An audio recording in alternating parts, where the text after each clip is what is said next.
kid in full hockey fit pulls up and sits right in front of you, and you can't see a thing. This might be more of a me guy move than just bringing your glove to a game. At least your glove is not right in the people behind you's face. I'm not trying to grow my bones anymore. My bones are grown, bro. I don't need to drink milk. I'm not a baby.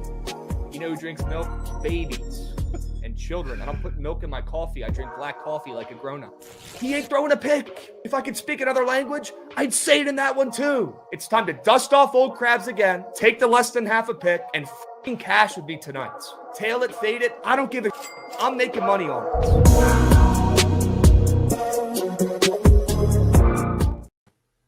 What's going on, chat? Happy BTL Monday, episode 813 piece. As always, hold the fry.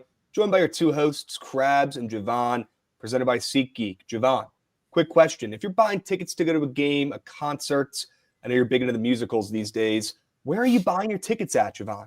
Where are you getting them? Going to SeatGeek. Actually, I think I'm about to do that because we got the Flint, Michigan Mega Bowl and Cincy TCU happening this week. You're going to see Wicked 2 in person? Goods. Yep. Plug in that promo codes, Bookit 10, and get a discount on all your purchases coming up. Guys, plug it in now before you forget. Plug it in now before it leaves your brain. I know how it works, right? You hear the promo codes. You forget to plug that puppy in. Next thing you know, you're paying full price. You're paying a premium to buy your tickets. Plug the code in right now. Download SeatGeek right now before you forget. Okay? W promo, W SeatGeek, W Jovan, W Goots as well. We got Goots Mobile right now. Doing the show from Arizona, I believe. What was that? W Subbies. Sade coming in here like every day and dropping 5. Dude, every single day, Sade has 5 on it. Every single day. Can't let the resubs get swept too from Cincy, JJ, and Falser. Absolute goats locked in. Yep. W's, gents. Sade, you're him. Cincy, JJ, you are him. Even with Cincy blowing that spread on, was that Friday? God, that feels like forever ago. Was that Thursday or Friday? Yeah, it doesn't matter. I think it was Friday, and that one hurt the soul. Not going to lie.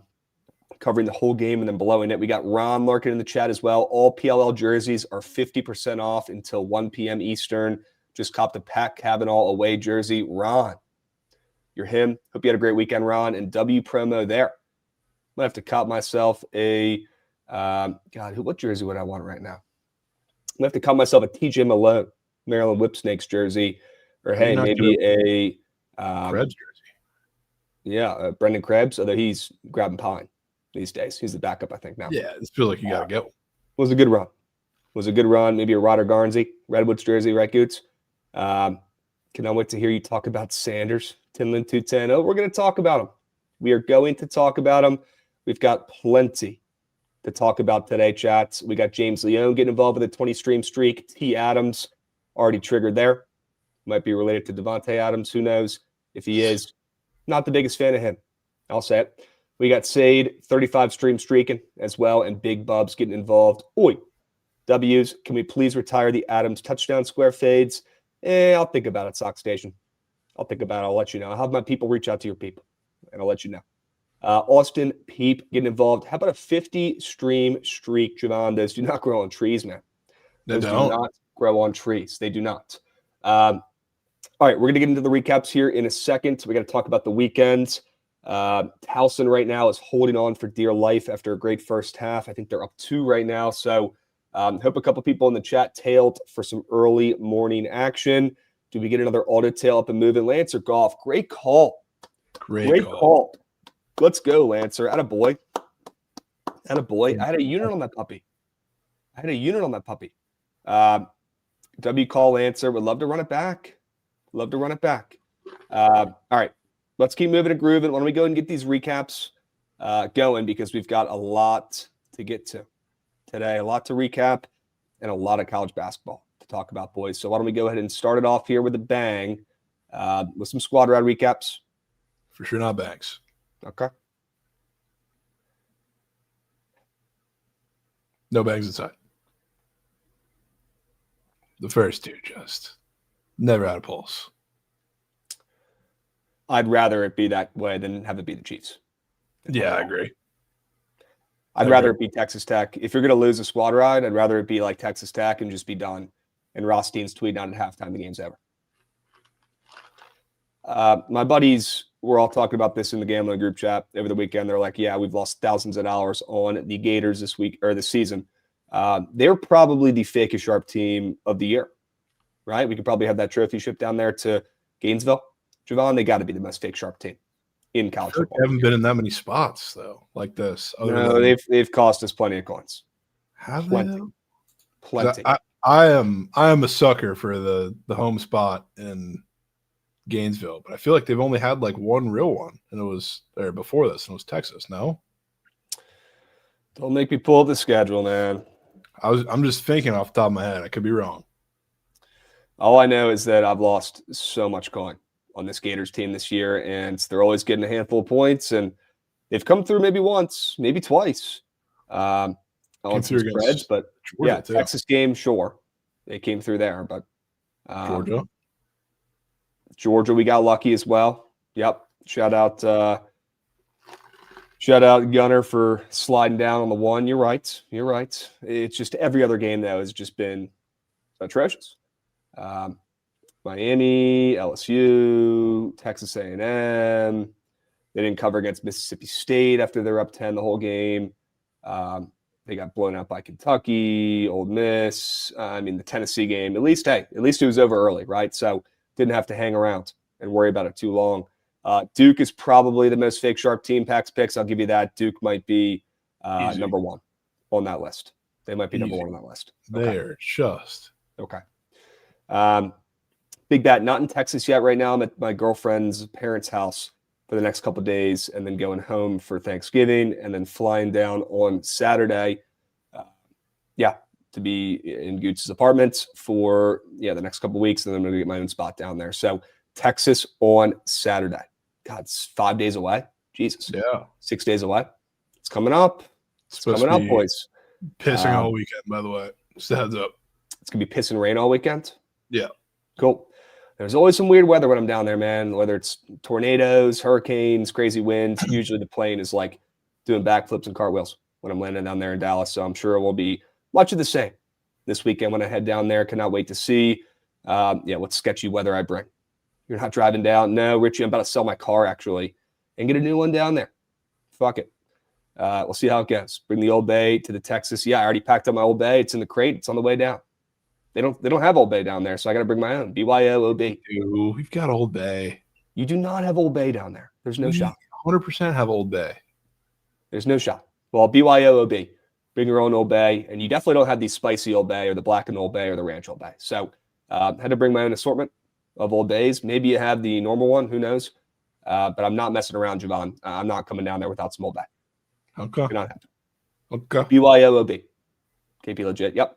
What's up, Brian C? Good to see you lurking in the chat. Jesus as well. How about a 50 stream streak? 50 stream streaks. I mean, that's a record. I've never seen a stream streak that long. 50 Berg from Jesus, 50 Berg from Austin Peep. You guys are him. Brock D as well. Appreciate you getting involved. Wow. What kind of car are you copping, Krabs? Bugatti. After those squad rides this weekend? You kidding me? Think I'm getting a Bugatti? Can barely afford a Prius after those last 3 squad rides. Are you kidding me?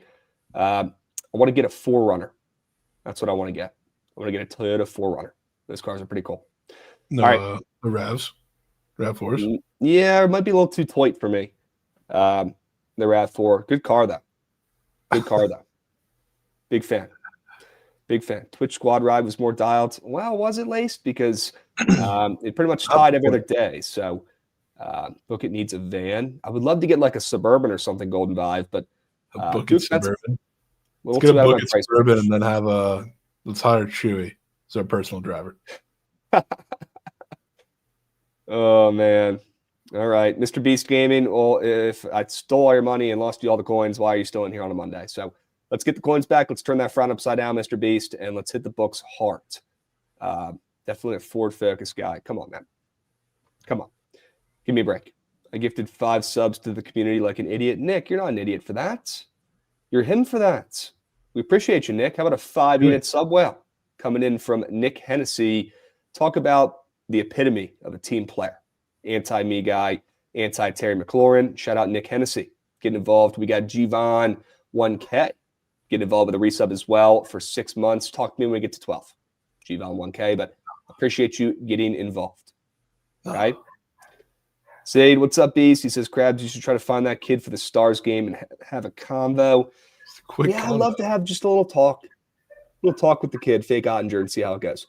All right, let's move. Let's groove. Enough yapping. Let's keep recapping. Looks like Towson is up 5 with 5 minutes left. Hold the line. Big fan of this Towson team. They got a lot of heart, a lot of grit. Let's check out that Friday Sharp Report recap and see how we did overall. Yep. Keontae George did not hit, so that's over 5. Chat Thunder. Any peppermint in that coffee or? No peppermint in the coffee. I like my life. Could be part of the problem. Nick Hennessy, remind me what the Shedeur bet was, man. It was 2 touchdowns, right? So you had to give 5 subbies out. If Shedeur did not throw 2 touchdowns, and he threw 1, I believe. Okay. Appreciate you holding up your end of the bargain, Nick Hennessy. You're good at Florida State, also very fake sharp. I don't know why we would ever take a favorite in the ACC in the Big 2-5. That's on us. Dude, there should be no favorites bet. Not a single fave. I got to go back after this ACC season, crunch my numbers. I'll talk to my ACC guy and see what the ATS record is for favorites. It has to be 30%. Pretty rad. Maybe less. Honestly, the only thing holding those up might be Q's in Boston College. Yeah. Good point. Towson red hot behind the line. Let's go, Invisible Warriors. Stay hot. Stay hot. Hunter Huff is good. He is good. That was too sharp.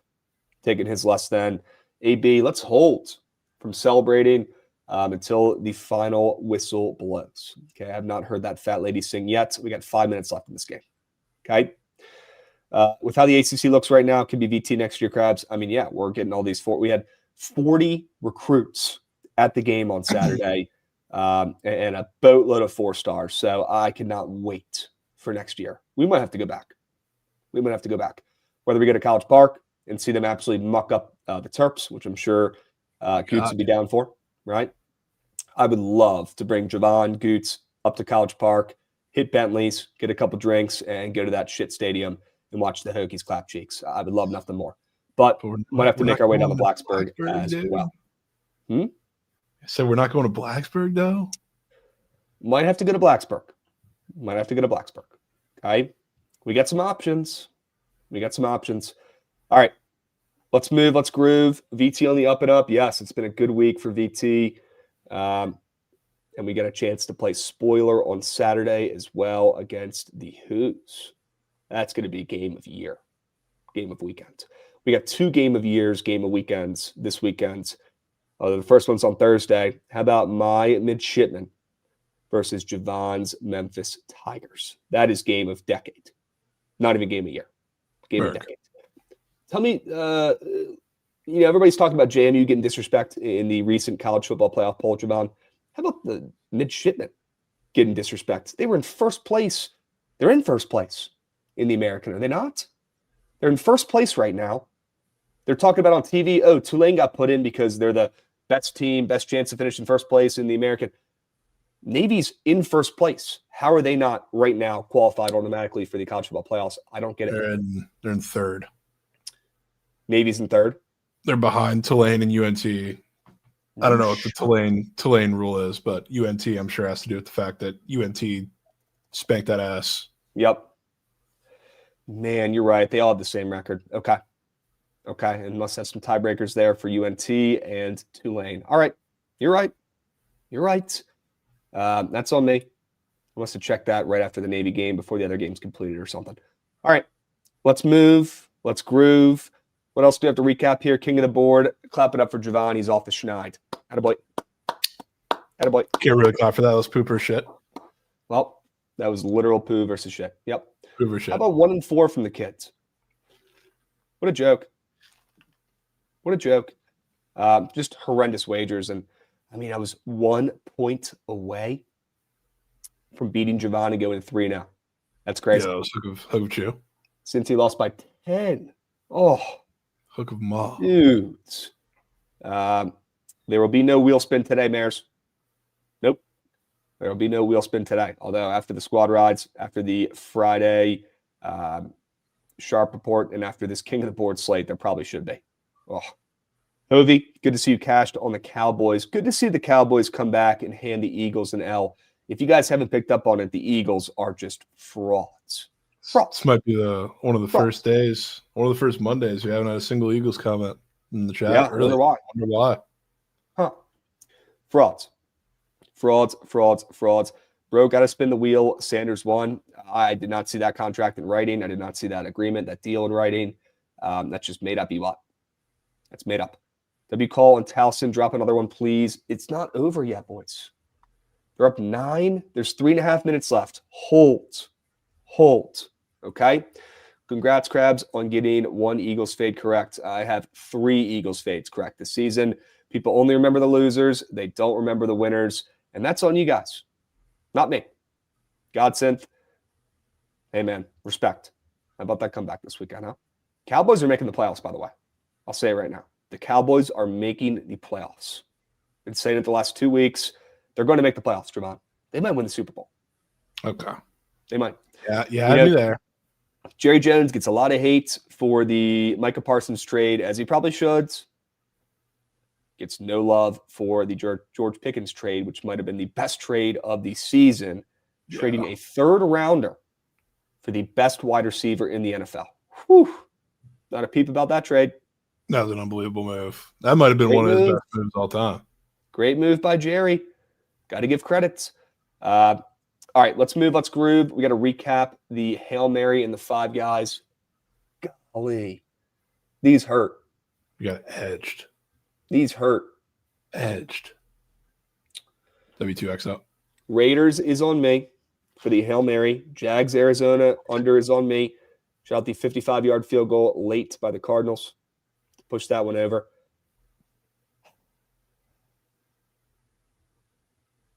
Pickens probably is going to get the bag and go back to being a head case. You're not wrong. But right now, he's the best receiver in the NFL. Probably second best. Behind JSN's got spot. Maybe third best behind JSN and Puka. Okay. Yeah, good point. Got to give JSN some flowers. He's doing that with Sam Darnold as his QB. So you're right. And how about that 5 guys lineup, Jovan? Wise. 67 yards? 1 too many more than. 1 too many. Damn. Still paid up. Great call on Martin. Great call on Taylor. Darnold. I mean, they don't make squares like that. Shedeur fades was free as ma. Squeaked. 6-7 for Wisner. Unbelievable. Can't make it up. Yeah, Can't make it up. Yep, rat meat, and so was the Hail Mary, guys. We got a little 2Xer there on the 5 guys. At least you got something back. All right. Let's move on to the weekend preview recaps and see how we did overall there. Goots, we appreciate you, Beast, for doing all these recaps, I guess we can call it, or crunching the numbers here, Goots. We appreciate you doing that. I know it's not fun. We appreciate you, Goots. You're him. We appreciate you for doing BTL today when you're on vacation as well. Can we get some W Gootses in the chat? Please. College football, pretty solid for me. I just don't know why I have to keep fading Diego Pavia every week. He had 6 touchdowns. He's a me guy. Why am I fading a me guy who thinks for some reason he can win the Heisman? Of course, he's going to stat pad, right? That was on me. Gosh, man. Yeah, Dylan Williamson might be better than Tyler Tejada on Towson still slump. What a fun team the Towson Tigers have this year. Finish the job. Jovan, 5-2 from me, 5-2 from you. Very good weekend preview in college football. Very good. Very solid. Shout out to fellas. Yep. Great call on BYU. Deserve a loss on Colorado there for betting on them and that quail shit team and coach. So I don't really feel bad for you on that one, but that's fair. UTSA wager of century. I might have to start calling myself the UTSA whisper because we're hitting on UTSA wagers this year. That's for just sure. Nuke them at home every single time. They're unbelievable. Yep. Lost the unfortunately, lost both meat plays this weekend in NFL and college. That sucks. Also, shout out Coin Leans. Pretty sure you guys hit a lay or something without Trent. Is that true? Yeah, we did. Okay. Had some of these plays in it. Was it a PrizePicks lineup and a parlay, or just a parlay, or what? No, just the lay. We missed on one of the PP lineup, but the lay had BYU in it, had UTSA in it, all MLs. Pitt was in it. I forget which other ones were in it, chat, but it was fucking air. It's crazy what happens when you take Trent's cake out of the equation. Oh, yeah. MTSU was in it, too. Wow. Great play. Yeah. Great play. Yeah, that one hit different. Shout out an over. Hit another over. Been kind of hot on these college football overs. I'll say it. Yeah. Super rare. Super rare. Krabs liking fun. Yep. See how long it lasts. Okay. NFL for me was horrendous, guys. I remember back in my day when the NFL was sharp, when you could just fade, shit betters and take dogs and take nasty bets. It was not too long ago. It was right before Goots was born, only a few years ago. When you can take sharp plays in the NFL and you can make coins. Okay? Now it just doesn't play, man. It just doesn't play. Chiefs don't cover. That's the Chiefs. So how sharp can it be? But it certainly looks sharp against the Colts. The over in the Patriots game was quail shit. The under in the Cardinals game was brutal beat. The Raiders against Shedeur. What are we doing? Setting the Raiders at -3.5 after getting their backs blown out by the Cowboys. And they lose outright by 10. Unbelievable. Mahomes threw a pick, I believe, on his first pass of the game on his own 5. And they still came back and won and did not cover. So, yeah, NFL has been crushing me this season. It's been a college football type of season for me again, 2 years in a row where college football has been significantly more sharp. And then I think every other year, the rest of my life, it was NFL. They reigned supreme. It was the sharper sport. But times are changing around these parts. Times are changing. Jovan, nothing to write home about there for the NFL weekend previews, but great job in college. Great job. 3-3-1. Fucking reset. Shit day. Props and chops. Jonathan Taylor didn't score -170. Oh, no. No shot. Hey, that was actually a pretty good read, though. I know the Chiefs didn't come through and cash the spread, but what they did do was stick to the script I said they were going to do, and that's take Jonathan Taylor out of the game, make Daniel Jones beat them. He almost did. Game went to OT. Field goal fest there in the second half for the Colts. But good to see Andy Reid and the Chiefs coaching staff dialing it up, taking the MVP out of the equation and giving themselves a chance. So that did come through. Chiefs spread might not have, but that did come through. All right. College football meat sheets. Let's see how we did overall on the college football meat. Every time I fade a Hokie or taking more than, it never hits. So I might need to start adjusting there and just stop fading Hokies and stop. I didn't take any more than this time, but just saying in general, whenever I do that, this shit just never hits. I faded Marcel Hawkins against I think the third best rushing defense in college football statistically in Miami. And the kid, him along with the two other running backs on the Hokies played great. Cannot make it up. Okay. That game was closer than the final score indicated, which is good because we had a lot of recruits in Blacksburg on Saturday. So good to see them not get absolutely destroyed, although they lost by like 17 in the final score. Mizzou's a bad ball club. Kentucky got destroyed. Temple was fake sharp. Maryland should have listened to Goots. Put that on my gravestone, Goots. Should have listened to Goots. Terps should not be bet on. They're atrocious, and so are the Gators. Jovan, pretty solid, though, from you here on the meat sheets. Great job on the straight bets and decent on the PrizePicks squares. Yeah. Shout out that the Cal under squeaked despite 2 defensive touchdowns by Stanford. Yeah. I was about to be bitching if that snuck over. That's impressive. Yeah. Yep. All right. Let's see how we did overall. Great call in the Man Jack revenge game there as well. Yeah. Great call. 9 catches for 90 yards. Great call. It's fucking great call. All right, let's see the NFL meat. Oh boy. I got crushed on the straight bets again.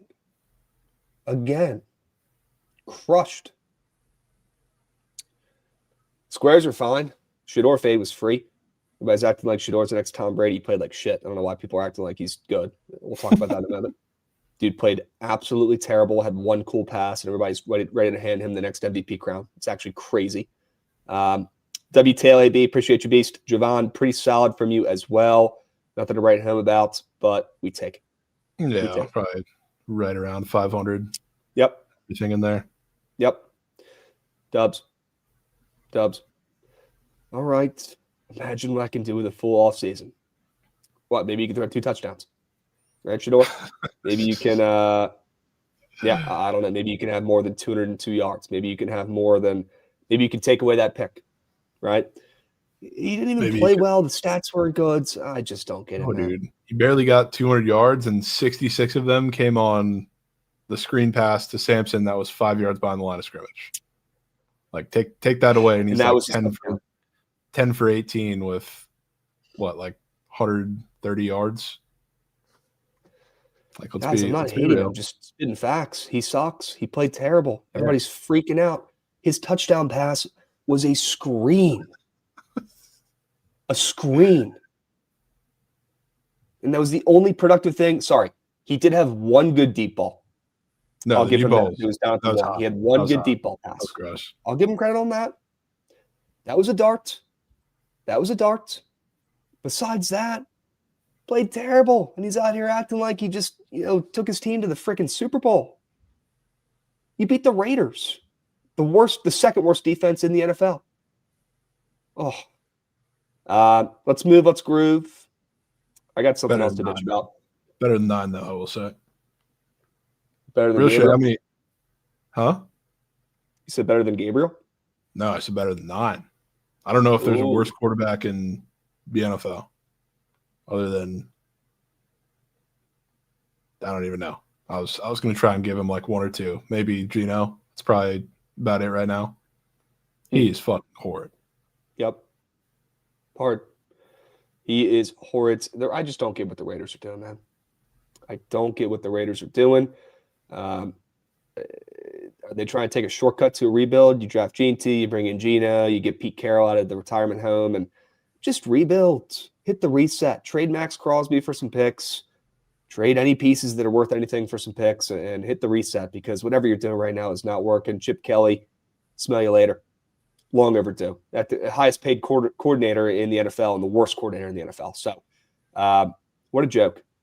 What a joke. Yes. And then J.J. McCarthy might be worse.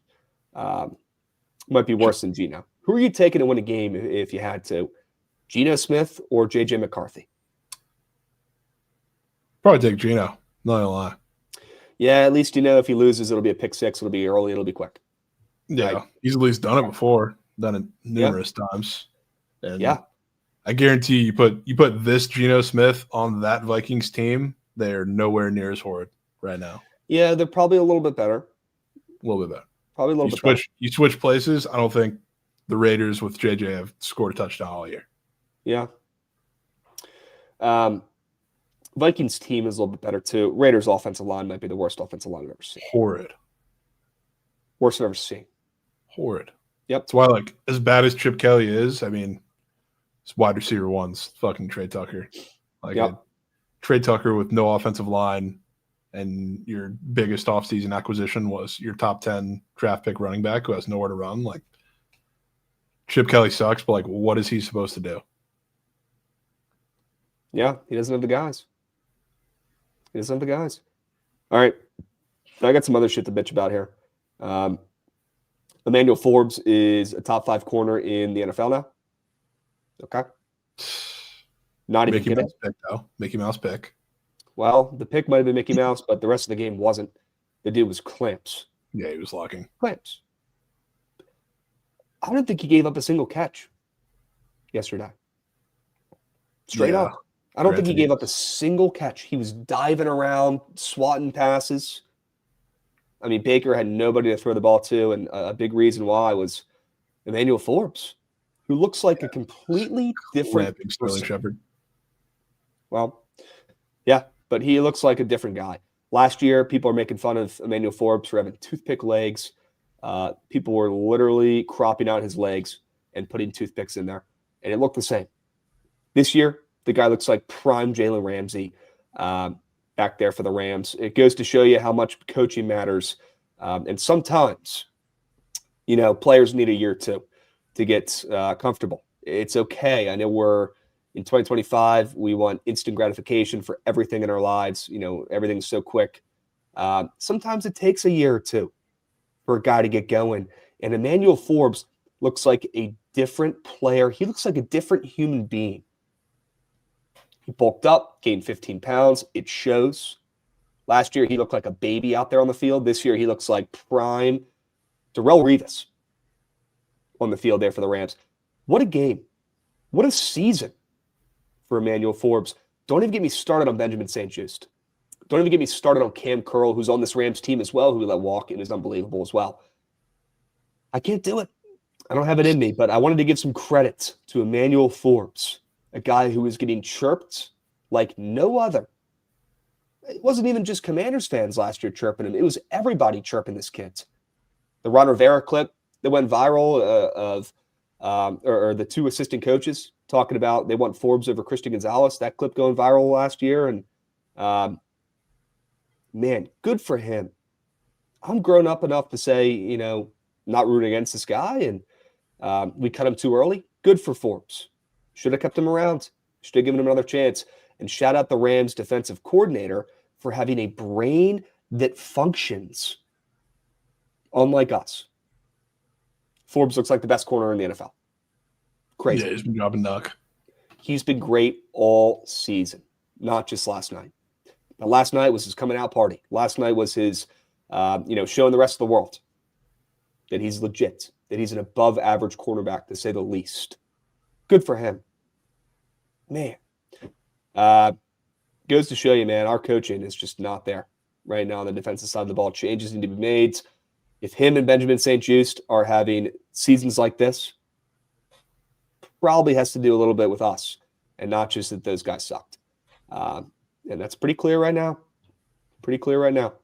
Heard Forbes drinks a gallon of milk before every game. Couldn't be me, Sock Station, but it looks like it. He's bulking up. He needs to drink some milk. He might be drinking some V8 before the game. Looks like it. Played like he had a whole V8 before the game last night. That's for sure. All right. I wanted to talk about Matt Stafford as well, as we get Subby coming in from Redhead. W, a Redhead. Subby, we appreciate you, Beast.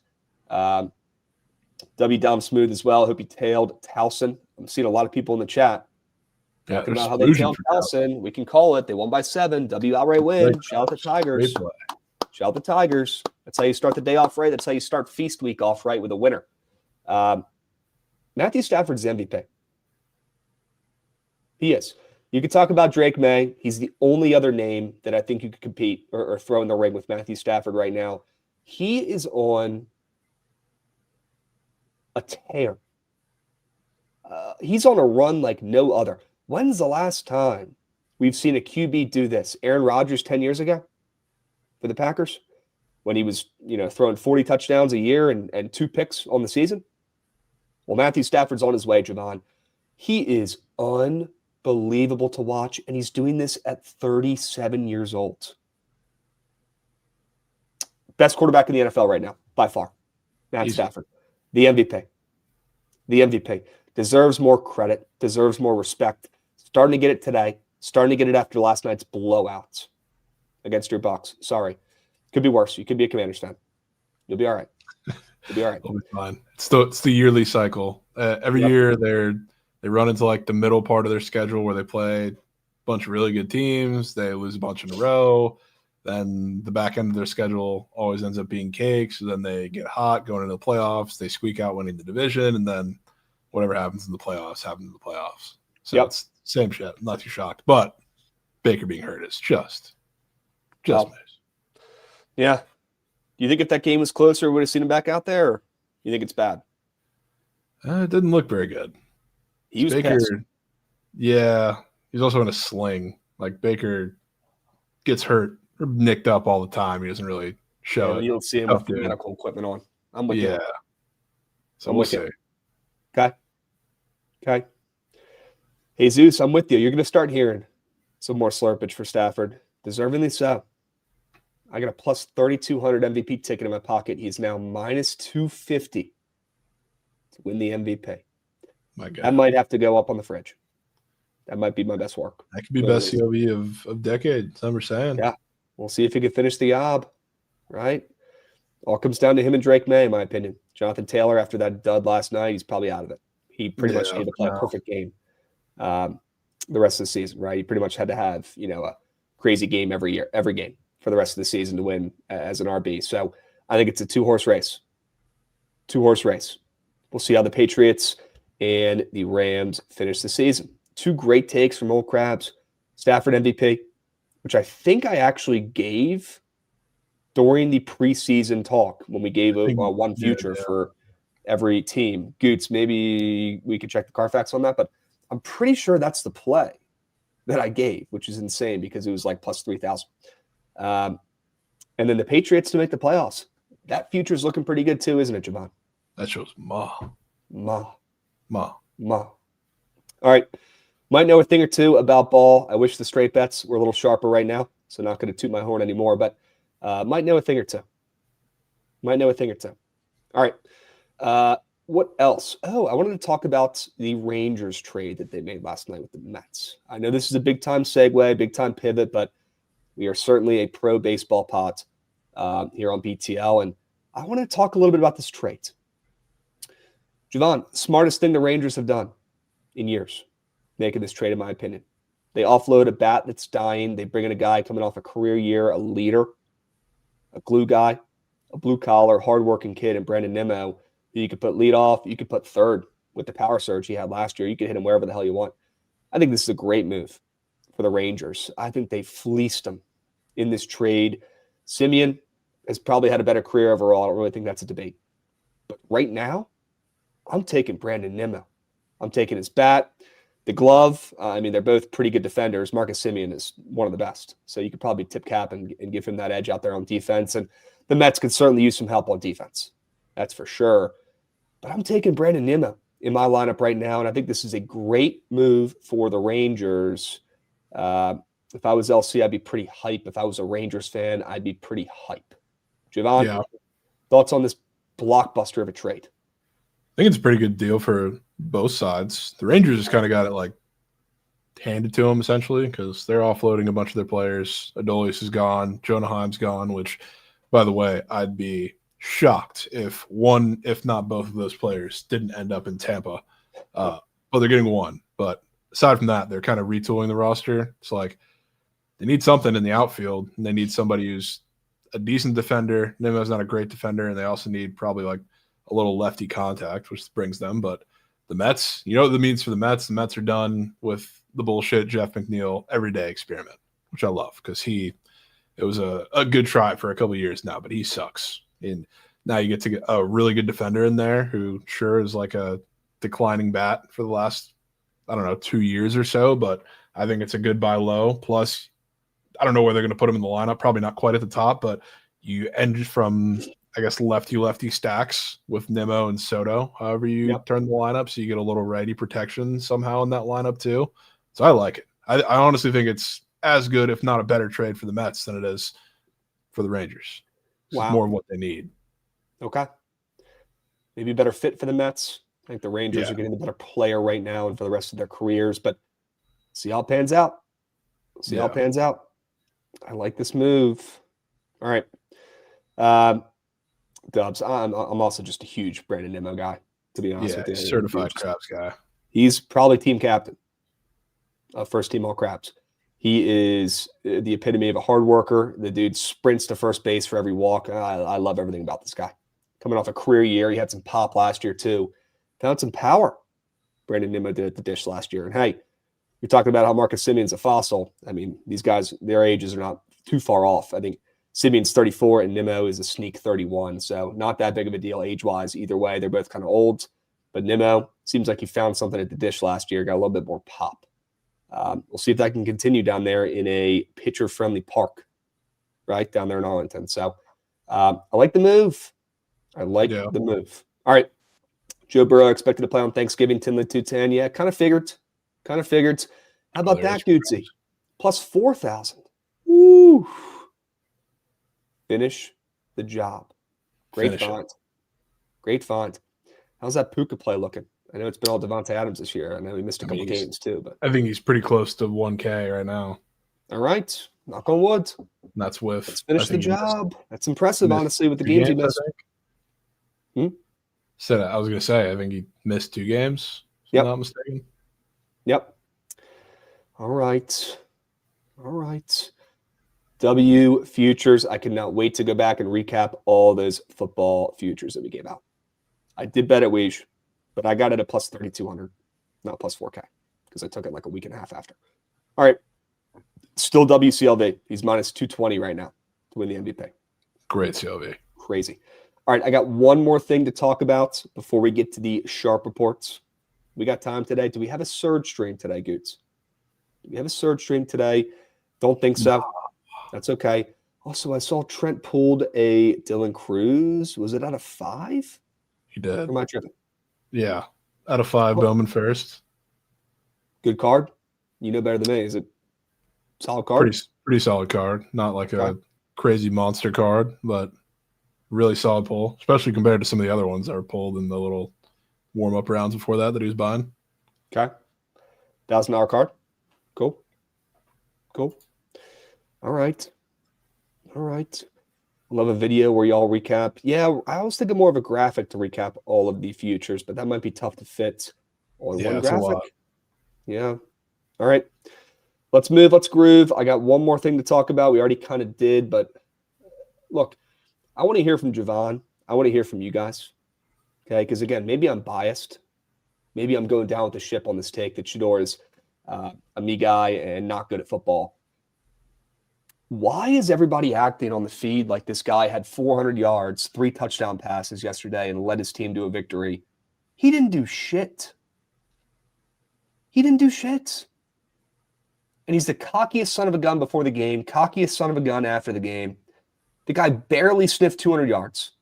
The only reason it did is because his receiver broke a 60-yard screen. He had a pick. He had 1 touchdown pass. This was a good throw. Great throw. That was a good throw on the run. Don't get me wrong. Yeah, he won the game. The one and only Casper. He won a game against the worst team in the NFL, the Raiders. He beat the Raiders, who were terrible. Terrible. Am I overreacting? Am I a hater? Am I biased? Jovan, I want your thoughts on Shedeur. Look, I'll give credit where credit's due. He's the first rookie QB for Cleveland in the last 30 years to win his first start. That's awesome. That's a win for him, and he had 1 really good pass. That's it. Am I missing something? No, not really. I mean, he didn't play great.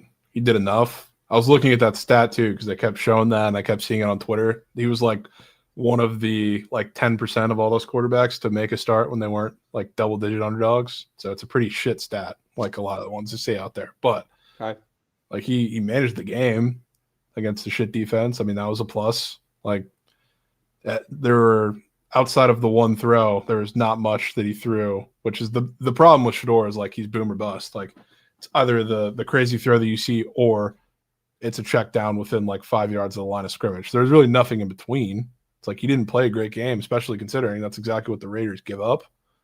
It's like I didn't really see anything where I was incredibly moved personally. Didn't make like mistakes. The one good thing, I guess, though, that he didn't do that he usually does do, he got rid of the ball. Didn't take many sacks. He was like super quick to run out of the pocket, which was good, especially against Max Crosby. Granted, that's probably the worst defensive line you're going to face for the rest of the year, so we'll see how it changes. But can't say he really moved the needle.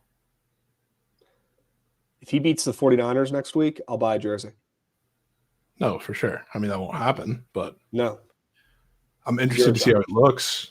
I wish it was the fully healthy Niners defense that he got to face because that would be a real test, but it still is half healthy. Yep. Much tougher matchup. I know this is not Ma and Pa's 49ers defense from a couple years ago that would win them games, but still a much tougher test than the Raiders, who are just a dumpster fire right now. And we're all acting like Shedeur just beat Tom Brady. yesterday. I don't see it. I don't get it. Congrats. He won the game against the worst team in the NFL. Congrats. He had one touchdown pass, barely 200 yards. Congrats. Dude's acting like he just took his team to the playoffs. Unbelievable. I mean, unbelievable. Respectfully, if Dylan Gabriel plays that game, it doesn't go any different. Probably larger margin of victory. That would probably be closer to like what Dylan Gabriel did against the Dolphins. Probably the same game, same score. Yeah. Doesn't change a thing. Doesn't change a thing. All right. Should be getting talked about Myles Garrett, who might break the sack record this year. But now it's not going to because Shedeur Sanders won his first game. Congrats.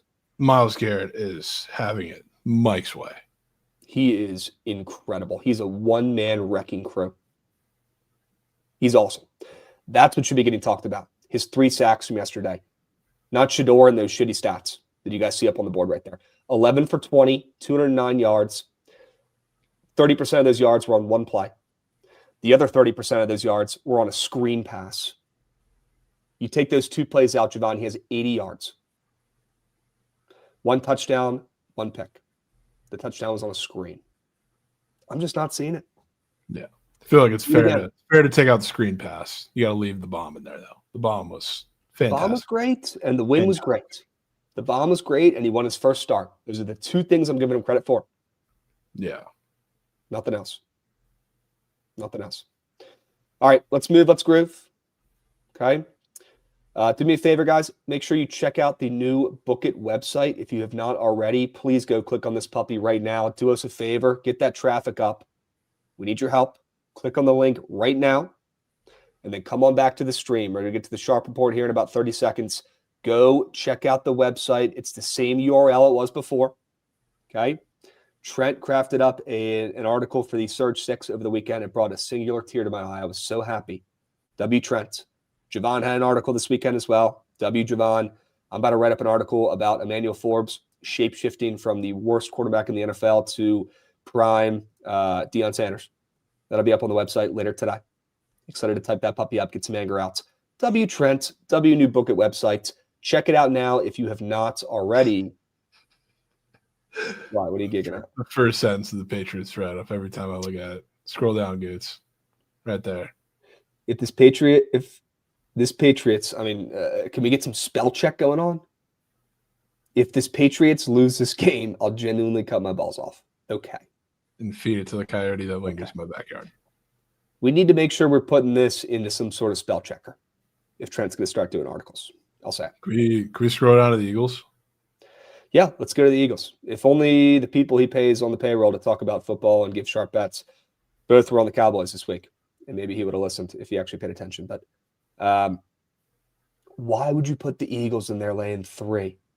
Why? Unbelievable. The only team I hate watching more than the Packers are the fucking Philadelphia Eagles. And he took them in the parlay, and that's the first sentence he puts in there, Jovan. Riddle me that. Makes no sense. Site looks clean, though. Site looks clean. I will say. How can team lull? Daniel, you making fun of his grammar?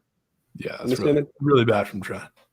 Did we not proofread this one time before it went up on the site? Goodness gracious.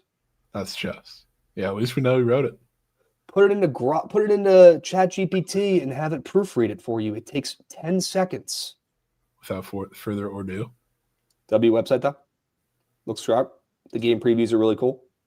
Yeah. And hey, I'm just happy Trent looking pretty cool, too. What's up? So the little game preview graphics in there are super cool, too. I love those. Super cool. Super cool. All right. Got to give it to him. He wrote it 100%. I said earlier, it brought a singular tear to my eye. Very, very happy. Very, very happy. Cap is tipped. Credit is given. W. Trent. Spelling mistakes or not, good shit, Trent. Do it again this weekend. All right. Let's move. Let's groove. Let's get to the Sharp Report for today. We do have time. Okay, no surge. Let's talk about some college basketball. This all is red just... plays. W colorways here. This could be slate of year. All unders. What do you expect? Okay. Tough week last week. Straight bets aren't firing right now. So figured go back to the well. Jovan, whole lot of red here. Whole lot of unders. Okay. Keeping it simple. Taking the St. John's and Iowa State under. Big game. I'm going to be taking unders all week in Feast Week because you got some neutral sites. You got some weird different matchups of teams that typically don't play each other. These squads are still working out the kinks. We're only like 5 or so games in for each team, and still trying to adjust the roles for some of these players on these squads, and a lot to learn still for all these teams. And they're playing out here in Vegas for the Players Championship. Is that what it's called? Yeah, Players Championship. Players Era.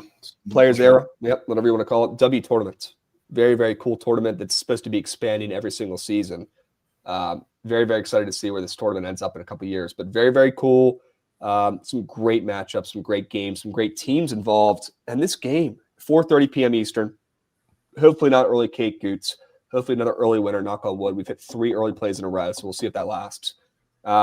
Taking the under here. When both these teams have been high scoring so far this season, Iowa State 3-1 to the over so far this season. St. John's coming off a 97-point performance and then a 93-point performance before that. And then they played Bama the game before that, dropped 96 points, gave up 103. I mean, they're averaging damn near 100 points a game. They put up 108 against Quinnipiac. But Jovan, they're either playing quail shit teams and putting up 100 points against them, or they're playing against a team like Bama where might as well be an NBA team, and they're running in, they're scoring points. So to me, it's a perfect time to fade the offenses, take an under in a game after we've seen a boatload of points from St. John's. Jovan, that's not St. John's game. St. John's game, Rick Pitino's game, is playing defense. And you're going to see that in this tournament. That's the only chance they have to win it. Iowa State as well, right? I know it's changed a little bit over the last couple seasons compared to like 2 or 3 years ago when this team was a snail and would rely on their defense, 100% of the time. They do score a little bit more. They get a couple hoopers, a couple kids who can put the ball in the hoop on this team, but could be a good time to sell high on them as well after they're 3-1 to the over so far this season. They played some quail shit teams, Stonehill, Grambling, Fairleigh Dickinson, and they've averaged like 95 points against those teams in those 3 games. They played Mississippi State, who is not your mom and pa's Mississippi State team. They like to run as well, and they don't play like a defense this season so far. It's early, but they have not yet. So they put up a 96 piece against Mississippi State in that game as well. So it's a perfect time to back the defenses to step up. It's a perfect time to fade offenses after both of these defensive-minded squads have been overperforming offensively to start out the season. This is the perfect time to take an under. And the total in this game is dropping as well from the 160 opener. After all the points they've scored so far this season, after what I just talked about for both squads, the total's dropping in this game. This one reeks of an under. First game of the Players Era tournament here at the Michelob Ultra Arena. Best name probably in the country for any arena. Give me the under. 4:30 p.m. Eastern. I'll be there. Not in person, but I'll be watching. Yeah, I'll be watching. Certainties. Yep. I like Iowa State, so maybe that'll be good for underscripts potentially. Okay. All right. Huge. Yep. Little Turkey said he's slamming the over. Oh, Goots, go and end the show. End it. All right. Swinging around, I want to hear Jovan's first sell job. Love this play. Stick with CBB. Yeah. San Diego State. One thing we've learned about Michigan is that nothing has changed with that offense. And from watching the TCU game especially, that game was hilarious. Hilarious in the fact that I give Jamie Dixon a lot of credit. And we were on TCU in the game, and I expected him to come up with something defensively, but it was just relatively, I guess, easy, especially for a super undersized TCU team, to give all of the bigs a bunch of different looks to pack the paint. And what do you know? A Michigan team that struggled with turnovers for a year and a half now still has the same exact fucking problem. Now you enter a San Diego State team that they have some smaller like guys in the paint comparatively to the last couple of years. They're running like 6'8", 6'7" now, but the guards are big. And you also have Magoon Guath, who is arguably the best defensive player in all of college basketball that I'm sure is going to be utilized a bunch of different ways. But it's not just him. Like San Diego State can do the one thing that TCU, frankly, on paper shouldn't have been able to do, which is throw a bunch of physical, athletic bodies, both on the bigs and in the paint, but also on the guards as well, and give them 75 different looks. So the team that is 10th overall in turnovers created right now in college basketball, and San Diego State can give Michigan a bunch of different looks in this game. And I think it's going to be a real problem and a slog for Michigan to consistently score in this game.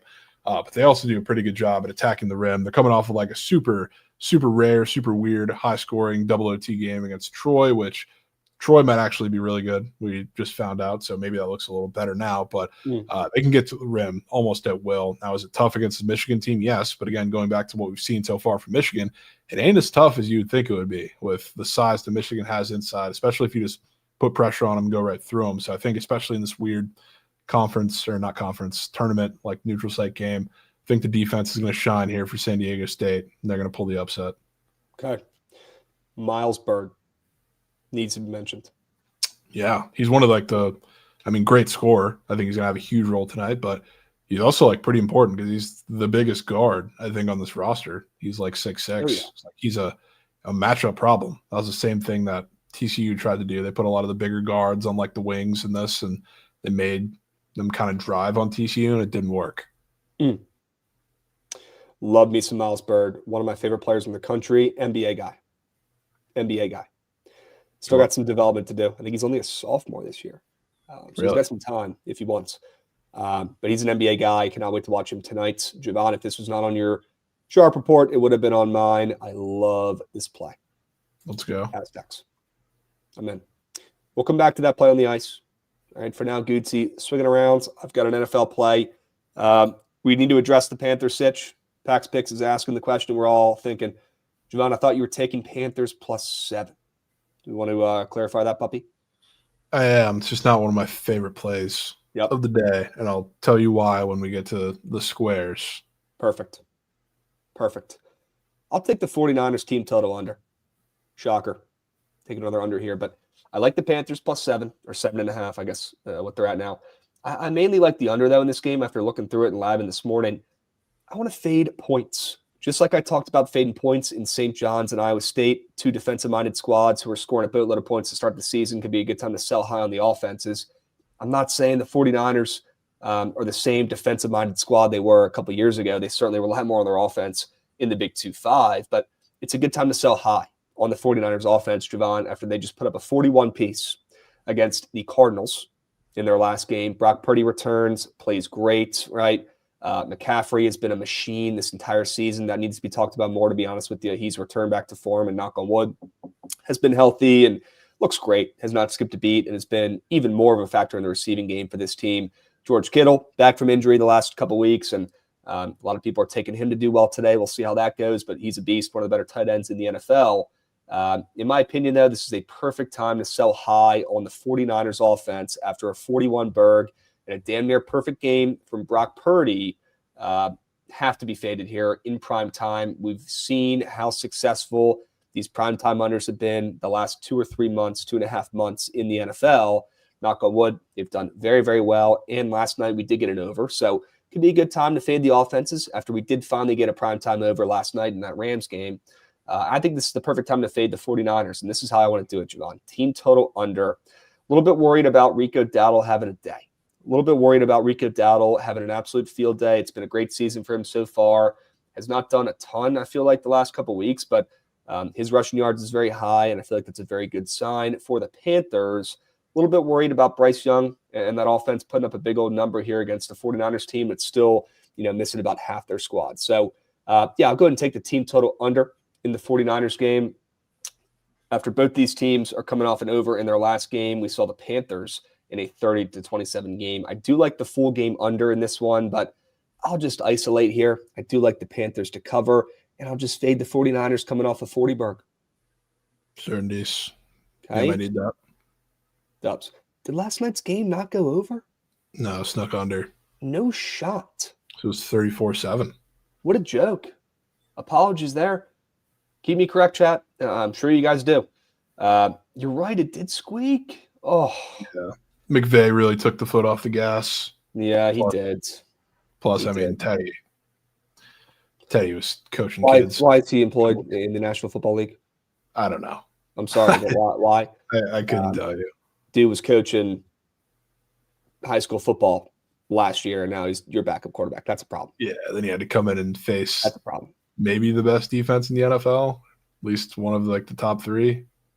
How is Taylor Heineke not your guy's backup QB? He's mini Baker. That's How do so you not true. have him on the roster? That's so true. We What? need to make that move. Come on now. That needs to be done. I'll make some calls after the show today. All right, swinging around. I want to hear Jovan sell job. Or you want to go CBB or you want to talk about the Preds?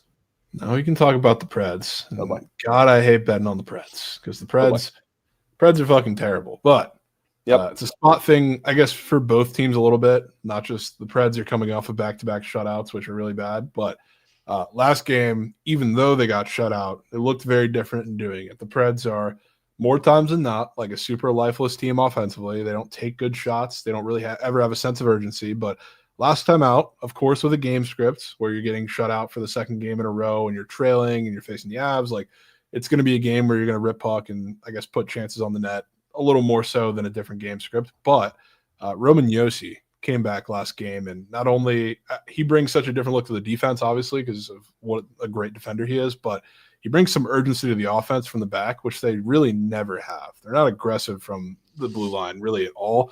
He shot the puck 8 times, 4 of them landed on net. It gives the offense, as bad as it was still in that game, to a little different of a look. And now you get to face a Panthers team who is on the road now. They haven't been great. They're super banged up. They're starting Tarasov in this one. You're not getting Bob. And you also have a bunch of guys out. The list has only grown over the past couple weeks. They got Luosterainen out because he had a barbecue accident, which God knows what that was. But they're super thin right now, and they're also not leaning as much into their defensive style because they really can't at this point, which maybe that means that the game's a little more open for the Preds, and they probably want it to be after the last couple games. But I think it works in their favor kind of regardless here. And with Josi back too, I mean, they were like a 3-7 and something, 3-7 and like 3 in his absence. So best player on the ice. So obviously he's going to take a huge hit to the team when he's not there, but it's a huge thing for the locker room, huge thing for the offense, I think, with him back too. So I think they get this one in Nashville tonight, as much as I despise this organization. Yep. Never fun betting on this team. Hasn't been for years. Never is. Usually doesn't go well either. Tonight, though. Hey, you don't got to tell me twice. Yeah. I'm in. I trust. It just never goes well. It just never goes well. Let's change that narrative tonight. We're due. We're due for a winner on the Preds. Okay? I'm in. It's been a while. I'll tell that puppy with you. I need some action on the ice tonight.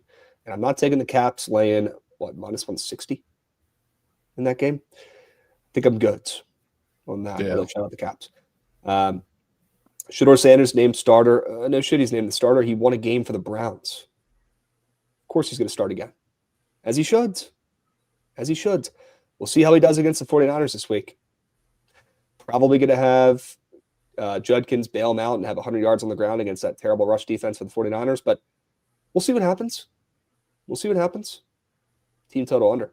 Might have to be on the cards for the Browns. All right. Let's move. Let's groove. Jovan, we will come back to the UNLV play. Looks like we both got to play. Yeah, we're stay in that game. Same game. Love it. Midnight out there in Vegas. Woo. Love Feast Week, man. We got games all day, all week. We are blessed. Chat, do not take this week for granted. If you are a college basketball fan, don't waste it. Okay? We already started out the day with a winner today before noon. All right? So don't be missing out if you drop the ball today. Tomorrow, we're back at it in the early AM. Going through midnight. We've got a great game tonight, Jovan. Great game. You got UNLV, revamped UNLV here against the Terps. 2 revamped squads, right? 2 teams with new coaches, still trying to figure it out here. You got the Terps coming off of a legacy game against the Mounts. Okay, what a game for Diggy Coit. Goes by Diggy. His name's David. We'll talk about him in a moment. 42-piece, I believe, from him.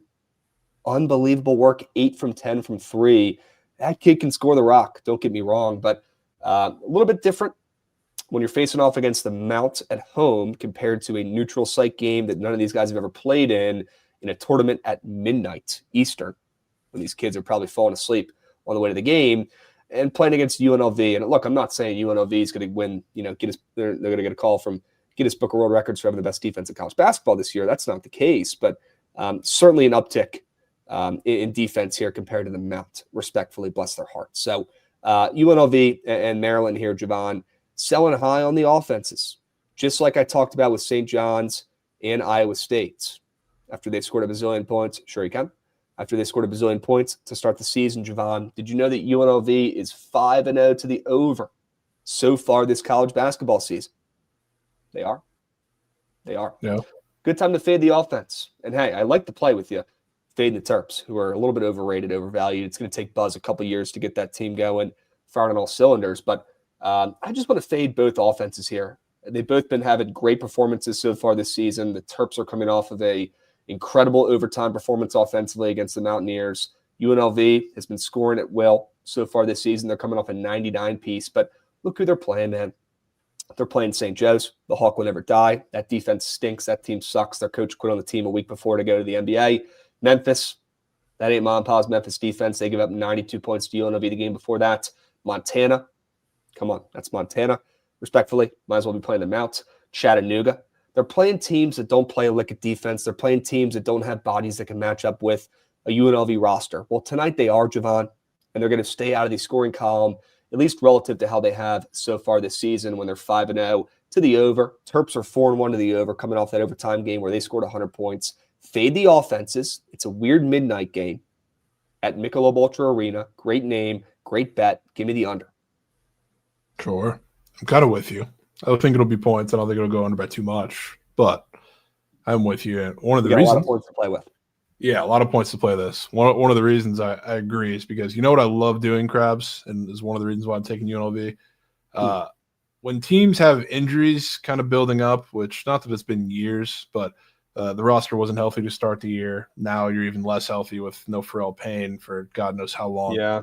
You know when this tends to bite you in the ass? When you finally play a team where you're forced to keep up, which, don't get me wrong, the games, the last couple of games have been pretty high scoring. The Marquette game had damn near 100 or 200 points. Same with the Mount St. Mary's game, but those aren't inherently fast run in transition, get a lot of points in the fast break teams. UNLV is that. Now, are they bad on the defensive end? Absolutely. But the difference is Maryland can't really play this half-court physical type game, not just because of the personnel they have right now, but it's not going to work against UNLV because UNLV doesn't want to play like that. They want to beat you to the hoop and transition before you even have time to set that up. And despite how bad their defense has been so far this year, they will make sure to outrun you 99 times out of 100 so you don't have the chance to set up your defense, which they can really go by committee as far as who's going to beat you in this game. Because, again, like Maryland's physicality and athleticism, I don't think is as much of a deal right now, both because they're hurt and because this isn't the style that they're going to be allowed to play tonight. So I think UNLV has a lot of the advantages here. And they're also – it's a fast game, so sure, they're going to get trips to the line. But have you noticed how reliant they are on free throws, Krabs? They have been so far this season. That's really reliant. And again, in a game where I think you're forced to keep up, in a game that, sure, again, it's going to be in transition. It's going to be fast. UNLV has given up a handful of free throws, a lot of them to a lot of these teams. Partially of it's been in transition. I don't know if they're shooting 50 free throws tonight, which I believe was pretty close to their final tally against Mount St. Mary's. Like, it's over half of their points. So, like, it's a little different of a game now. It's like Maryland, I think the injuries catch up to them big time tonight. Yeah, dude, you don't got to tell me twice to fade this Terps team, and I've talked about it the last couple of weeks. Sure, they've had some impressive wins. That Marquette win was extremely impressive, and I think UNLV is a sketchy squad as well to back to be consistent, but could be a decent spot for them. The spread certainly looks sharp, getting 1.5 here with UNLV against the big and bad Terps, right, at college basketball school, at least for now. But Buzz, it's going to take him a couple years to get some consistency going and build up his roster and getting them back to being a ranked squad. So let's squeak in some fades while we still can. And after they barely skated by against Mount St. Mary's, and maybe it's square.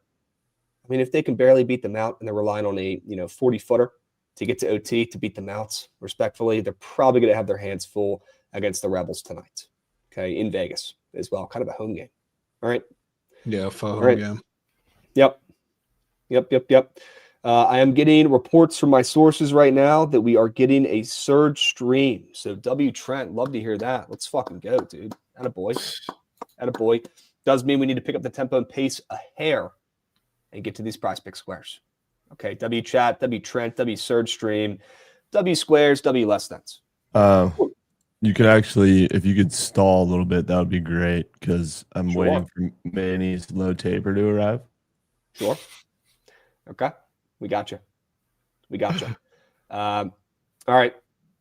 WOT, BTLOT. Love that. We'll take care of that. All right, let's talk about these squares. Brock Purdy, less than 18.5 fantasy score. Perfect complement to the team total under for the 49ers. Brock Purdy had one heck of a game in his return last week, didn't he, Jovan? He looked great. Looked like he never left, right?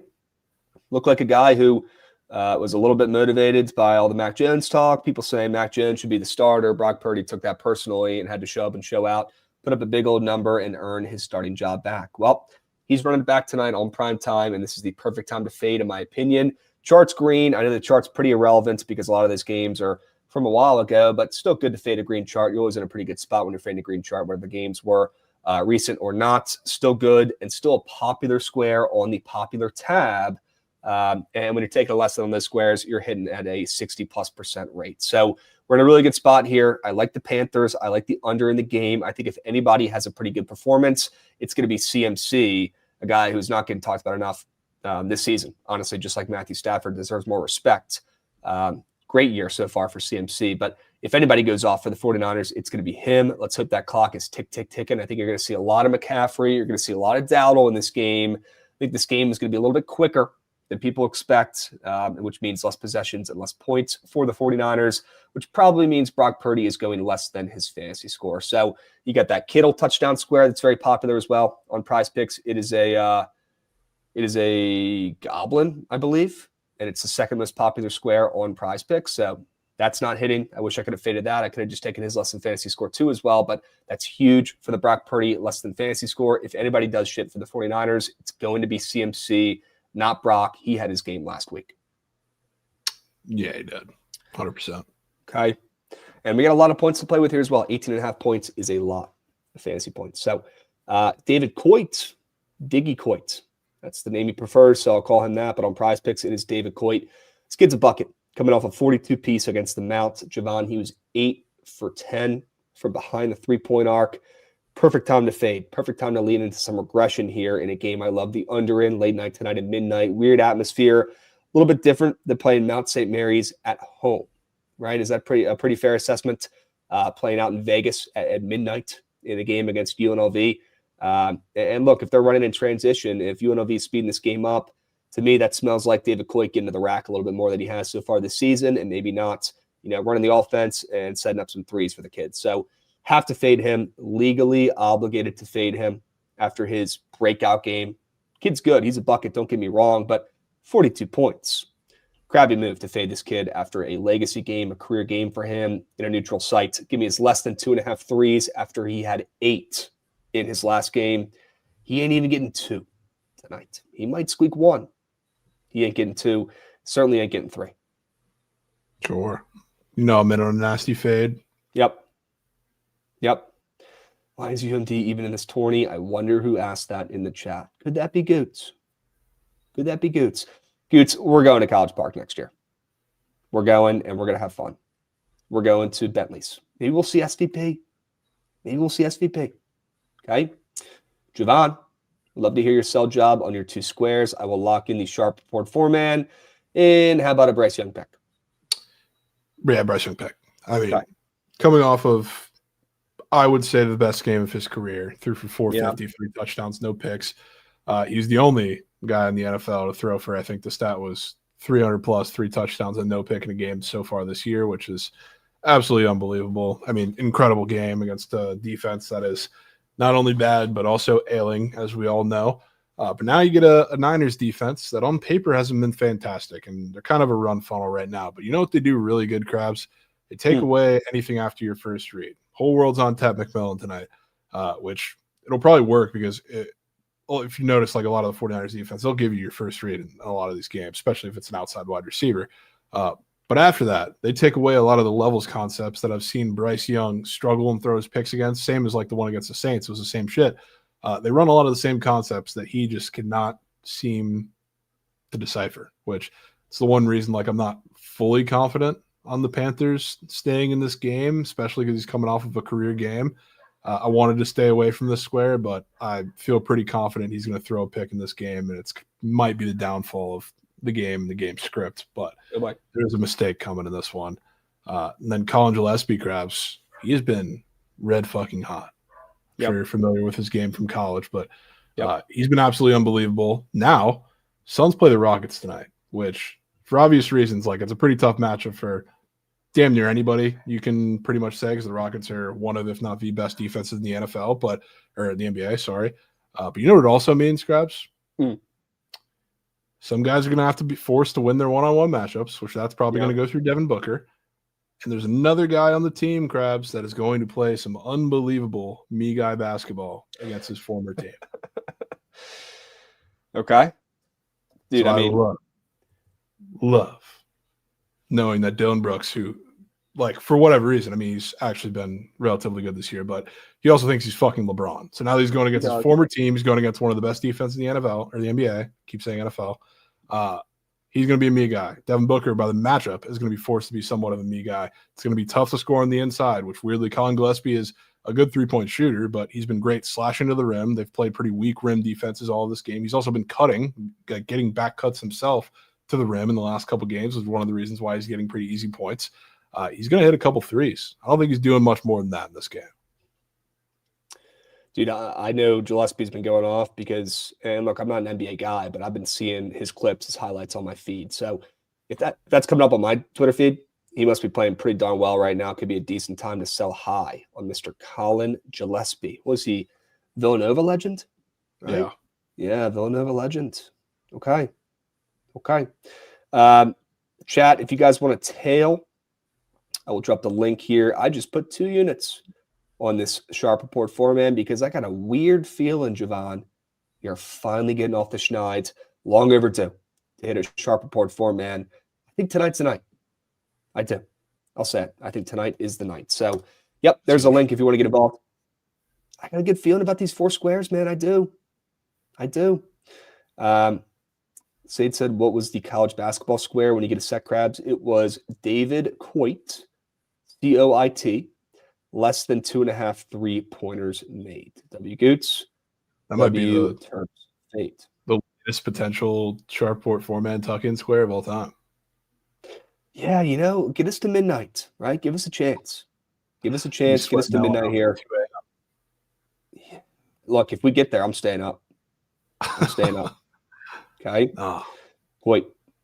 W. Coit. W. 4-man. We are long overdue, chat, to smack one of these. It has been way too long.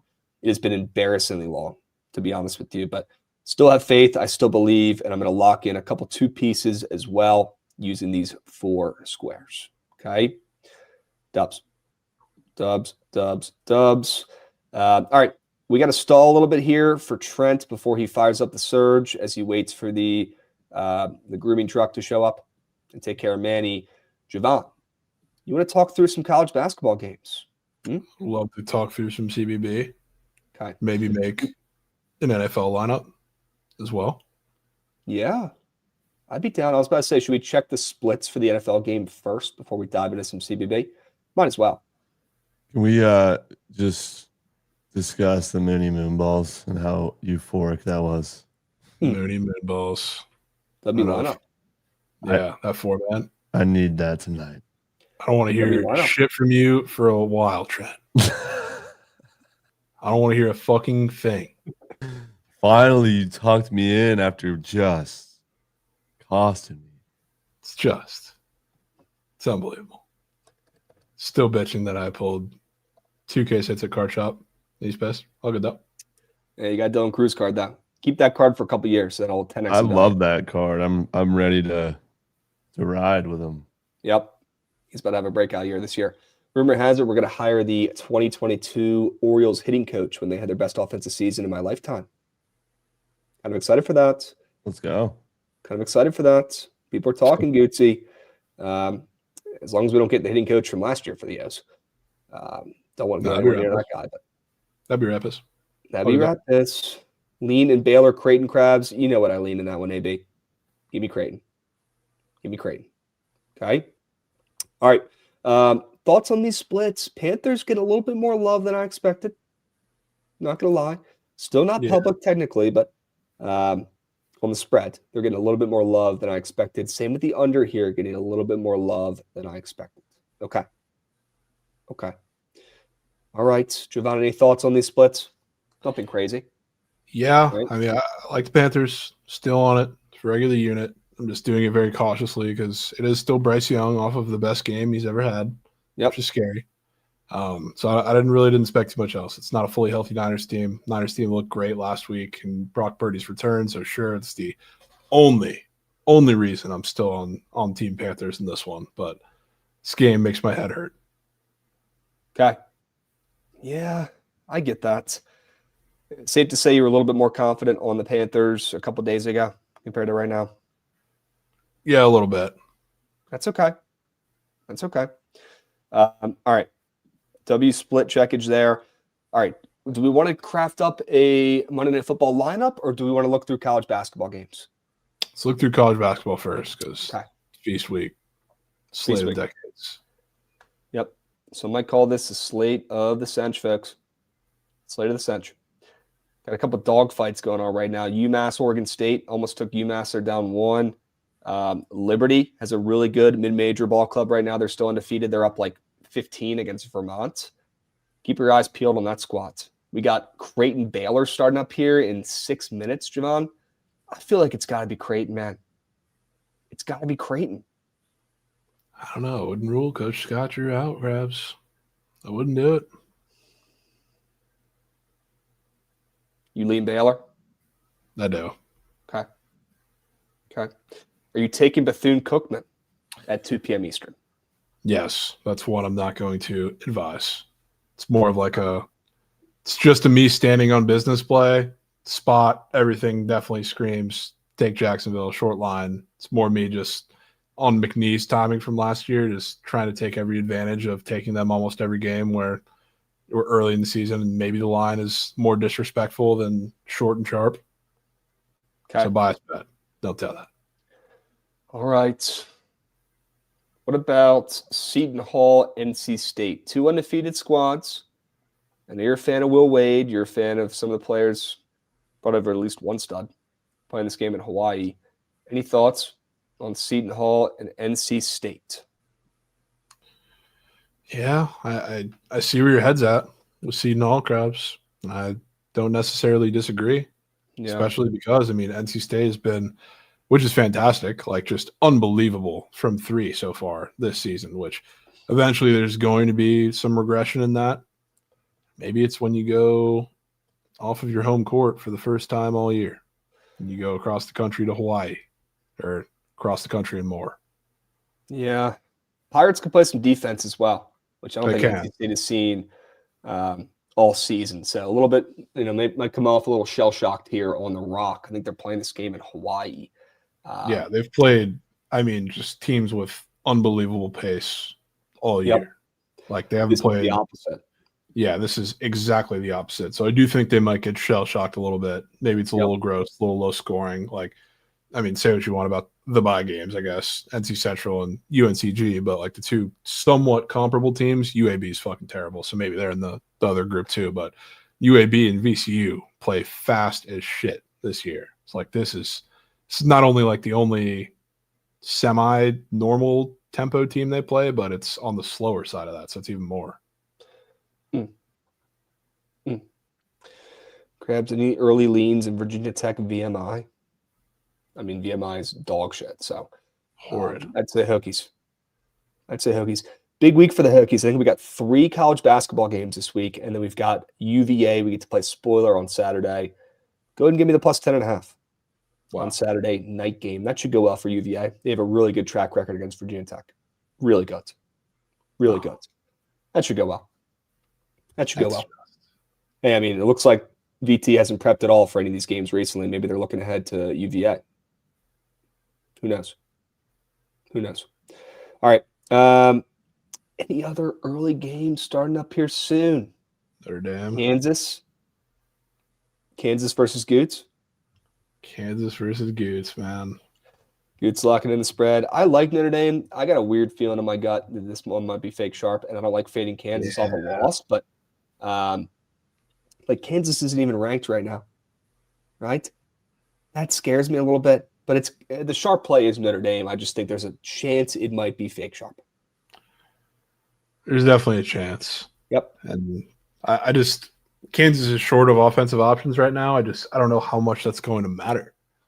It's like, who's going to guard Flory Badiga? I just watched a 6'7", 170 like big man. I don't even know if he was the center from Bellarmine dominate at the rim. 6'7"? 6'7". No. He literally was, I mean, skinnier than a beanpole. Dominating at the rim. Dominating at the rim for Bellarmine. Who's stopping Flory? I don't know. Unless they have Zach August or Bonzi Colson coming out of the freaking locker room. They probably don't have a chance. Trying to remember some other legends. There was a guy named Jack something on Notre Dame like 10 or 15 years ago who was in the paint for the Irish. Anybody in the chat remember? Anybody remember the Notre Dame legend? God, that's going to bother me. That's going to keep me up all night. No, not Jack Sigma. I don't know who that is. Definitely not Jack Meoff. Facts, grow up. Grow up. Luke Herringody was a goat. Yep. He's a beast. Pat Connaughton. Don't even get me started, boys. Come on. Krabs going to start watering at the mouth. You say Pat Connaughton. I used to love the Irish, man. They got me into college basketball. Mike Bray. Mike Bray's probably sitting up. He might be in Hawaii right now just on vacation, not even at the college basketball games. He might just be on the beach, as he should. Yeah. Actually, I think he's an NBA assistant coach for the Hawks. He's somewhere. For the Nets, maybe, or the Hawks, something. Yep. Jack Cooley. There we go, Daniel. Jack Cooley. Sure. God, so many studs on the Irish. Yeah, they don't have a stud center this year yet. I mean, they have an offensive-minded guy. I'm forgetting his name, but I saw him on PrizePicks earlier. Carson Tout. Yeah. I believe is how you say it. But your guy, Krabs. He ain't playing defense, though. Yeah, he's not. Defense. No. He should. Right. He's fucking massive. I don't know why he's such a traffic cone. So soft. Yeah. He is. Yeah. Shot NAU. Yep. All right. I lean Notre Dame, but not going to bet it. I think it might be fake sharp. So I'm calling my shot there. Chat's asking about Oakland against Lamar. I'm not taking the bait with Oakland, man. They're really sharp. They never come through. So I'll sit that one out. Yeah. Lamar's kind of good, too. Yeah. I don't want to get involved in that game. I like Rice plus 4.5 against Kennesaw State. I'd like to back Dallas Hobbs and the Rice out. Nightmares. This game. Yeah, shot Rice. I like Rice. I know. They didn't come through last time for you, did they? No, they were just. They're terrible. Just horrid. They're terrible. They got to give Dallas Hobbs more minutes, man. He's shooting 28% from the field right now. Yeah, that's not going to cut it. Not going to cut it, man. But he's only getting 17 minutes, bro. What are we doing? It's really bad. Okay. Yep. I do lean them. I lean Middle Tennessee against George Washington. Middle Tennessee State is down to 9.5 against G-Dub down in the Cayman Islands. That doesn't look right. I'm a little bit concerned for George Washington, a team that I low-key do root for a little bit, the Revolutionaries. I like their squad this year. Don't like them in this game today. Give me Middle Tennessee State. Plus 9.5. Okay. Boise State, USC. You got any reads in that game? Does USC's luck run out here against the blue-collar Broncos? Yeah, it might. Okay. It just might. I don't think USC is very good. I'll say it. Okay. I just don't. I don't see it with that team. Great offensive team. Eventually, like, defensively, they're going to get bit in the ass. Super lucky to come out with that win against Troy. Crazy shot. Might run out. Okay. So Chad's asking about Temple read here. Temple flipping from a dog to a short fave against UCSD. I don't know if I can bet on UCSD this year after their legacy season, but I certainly would lean them against Temple opening up a fave. Going to sit that one out, though. Gonna sit that one out though. I don't like betting on UCSD after a legacy season. I don't know. You're gonna go bankrupt if you bet on UCSD very much this year. Yeah, I do think they could squeak this one out, but I'm staying off. Yeah, staying off. Also, shout out Heiser Miller, the point guard for Temple, who was supposed to come to Blacksburg, and he was throwing parlays that were fading his own team last year. What a scumbag! That was crazy. What a scumbag! He threw $470 worth of bets, and now he's never allowed to play college basketball again. Might be the dumbest thing you could do. It's just, I don't get it, dude. There's like 3 things you can't do. Wait, what do you do? I mean, you've heard all this gambling stuff and all this sketchy stuff in college basketball. A lot of teams out there, fortunately, a lot of opportunities for sketchy stuff. And this guy, Heiser Miller, who was supposed to come to VT, actually, he was literally committed and was already on the way. The NCAA dug into it a little bit, and turns out Temple was, betting on their own games and fading themselves. And he only threw parlays, so he probably didn't even hit any bets. But he was fading his own team last year that he was on. What a scumbag. Oh, it's great. If you're gonna bet on your own games like an idiot, at least bet on your team to win. Fading your own team, what are you there for? Dude knew they were catch it, man. Absolute scumbag. Oh, God, since Trent is gonna fire up Search Stream, don't worry. He just needs a couple minutes. Gab, what'd you have for lunch today, brother? What'd you have today, Gav? You stick with the concrete or you diversify today? You go with some granite? Maybe some marble? Any marble? Rock wedge. Sure. Pebbles, no fruity. Let me check for any subbies recently. I've not been checking. Oh, nope. Didn't miss a thing. Okay. Didn't miss a thing. It's breakfast time still here on the West. I had beef lasagna, Chewy said. Okay. Attaboy, Chew. Attaboy, Chew. Sounds fire. All right. What's up, Welta? Don't worry. Trent's hosting the Surge stream in a couple of minutes. No one knows. Can we talk 0-4 Oregon against the spreads? We could talk about Oregon for a second. Oregon won this tournament last year, so I'm not really I'm not really looking to bet on them much in this tournament, but they got Chillstead still. A couple guys from that team last year. Auburn, I'm not in love with this season since Bruce Pearl hung it up and his kid is, taking over the squad, but they still have a pretty talented team. I would lean Oregon, but I don't want to bet on Oregon at all in this tournament, so I will be staying off to the side. Pretty soft, but I will. Yeah, this game's weird because I don't even know if Keyshawn Hall is playing. He got hurt, so you think said he was game time, but you know what I deep down believe, Krabs? I think we've seen it every single time he actually plays a good big. Nate Biddle is soft as baby shit. Yeah, he is. Which it's not like you have Janai Broom in there anymore, but they have 3 or 4 pretty physical bigs in there that he's probably going to see a good bit of, and it's not the most physical Auburn team in comparison to past years, but he's going to get tested a little bit. So I'd never want to bet on Nate Biddle really against any decent big or decent bigs. Yeah, he's soft.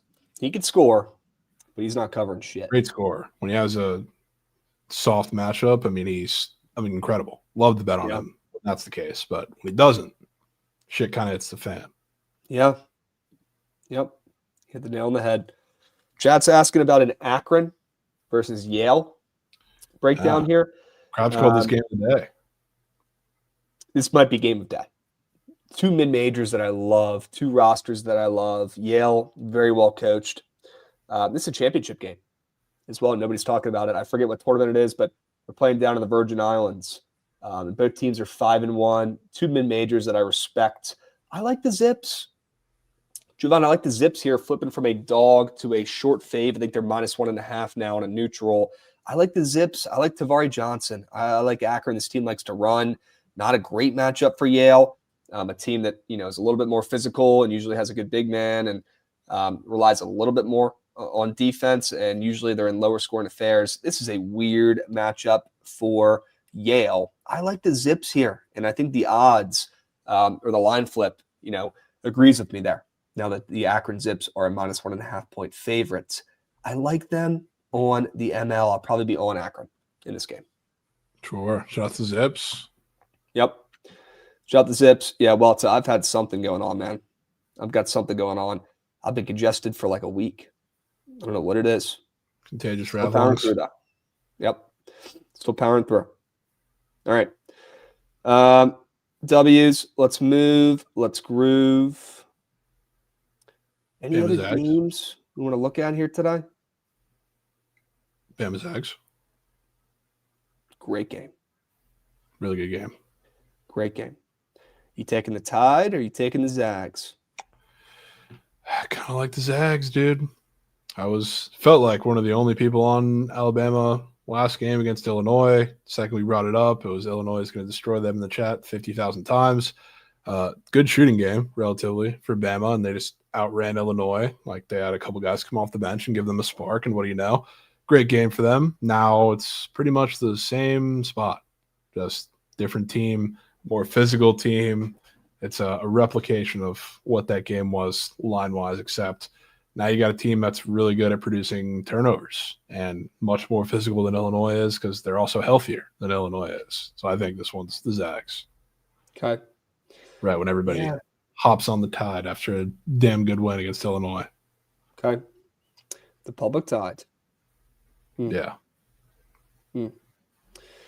Yeah, well, it's apologies, man. We're delaying the surge stream here a little bit, but he is going to fire it up in a couple minutes. And Jovan, I'm with you, man. I like the Zags. Graham Ike has been different in the Big 2-5. He's playing great right now. Great. I got a weird feeling, which I don't know if it's not a hot take because he's Graham Ike and this game's going to have a lot of points in it. I think Graham Ike goes berserk tonight. Yeah.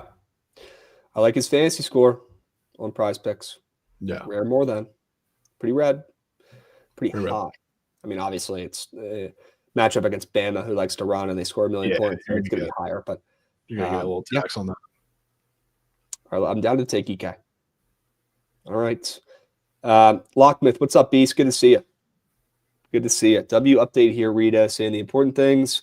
Jaden Daniels was evaluated coming out of Washington's bye, and sources say the Sunday's game against the Broncos is a long shot. Yeah, I figured. Probably play the following week is what I'm hearing from my sources. So why rush him back for a matchup on prime time against the Broncos and that D-line? That sounds like a disaster. That game's really on prime time? Yep, they did not flex it. Nah. They did not flex it. No. I would have flexed it, and I'm a Commanders fan. So I don't know. I don't know. That's just. All right. Let's move. Let's groove. There's got to be one or two more CBB games we can talk about here. Late night. Well, it's a man. I love Devontae Adams.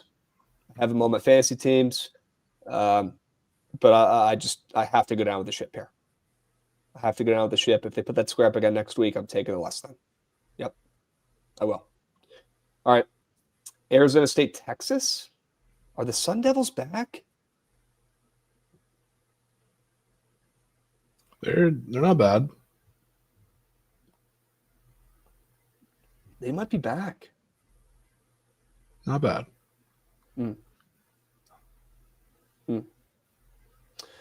I kind of like the Sun Devils here against the Longhorns. Is that crazy?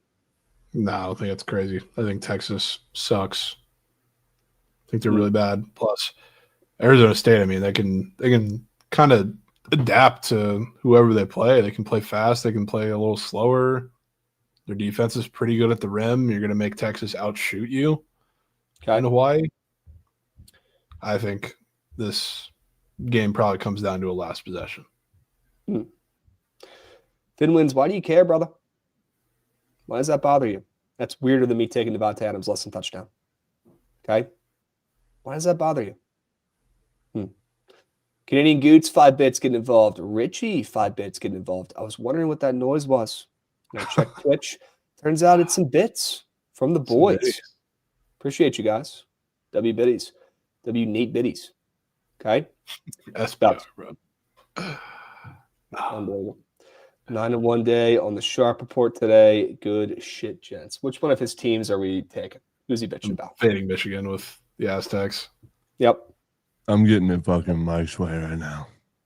Nah. Did. Okay.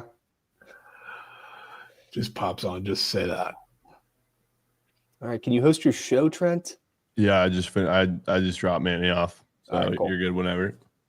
Do we want to craft up a lineup for tonight, or are we moving on? No, craft something up. Okay. We'll craft something up real quick. Goots has to go in like 10 anyway, so we'll keep it quick, keep the tempo crispy, and then we'll pass off the baton to Trent. All right, Jovan, you want to craft up a lineup for tonight, and maybe we can keep out the squares we already took in the Sharp Report format since it's already locked?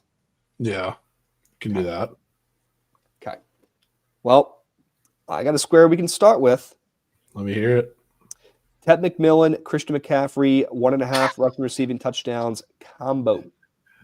God damn it, Krabs. That's actually a square. Jesus. Yep. And the thing about these 1.5 combo squares, it's actually pretty cool. They never hit the more thans. So I'm down to just run with the less than here and start it out and make it a 3-man. So, I mean, Jovan, what was the one that was up yesterday that didn't even sniff it? I was telling Trent about that one, the Jonathan Taylor Kelsey one.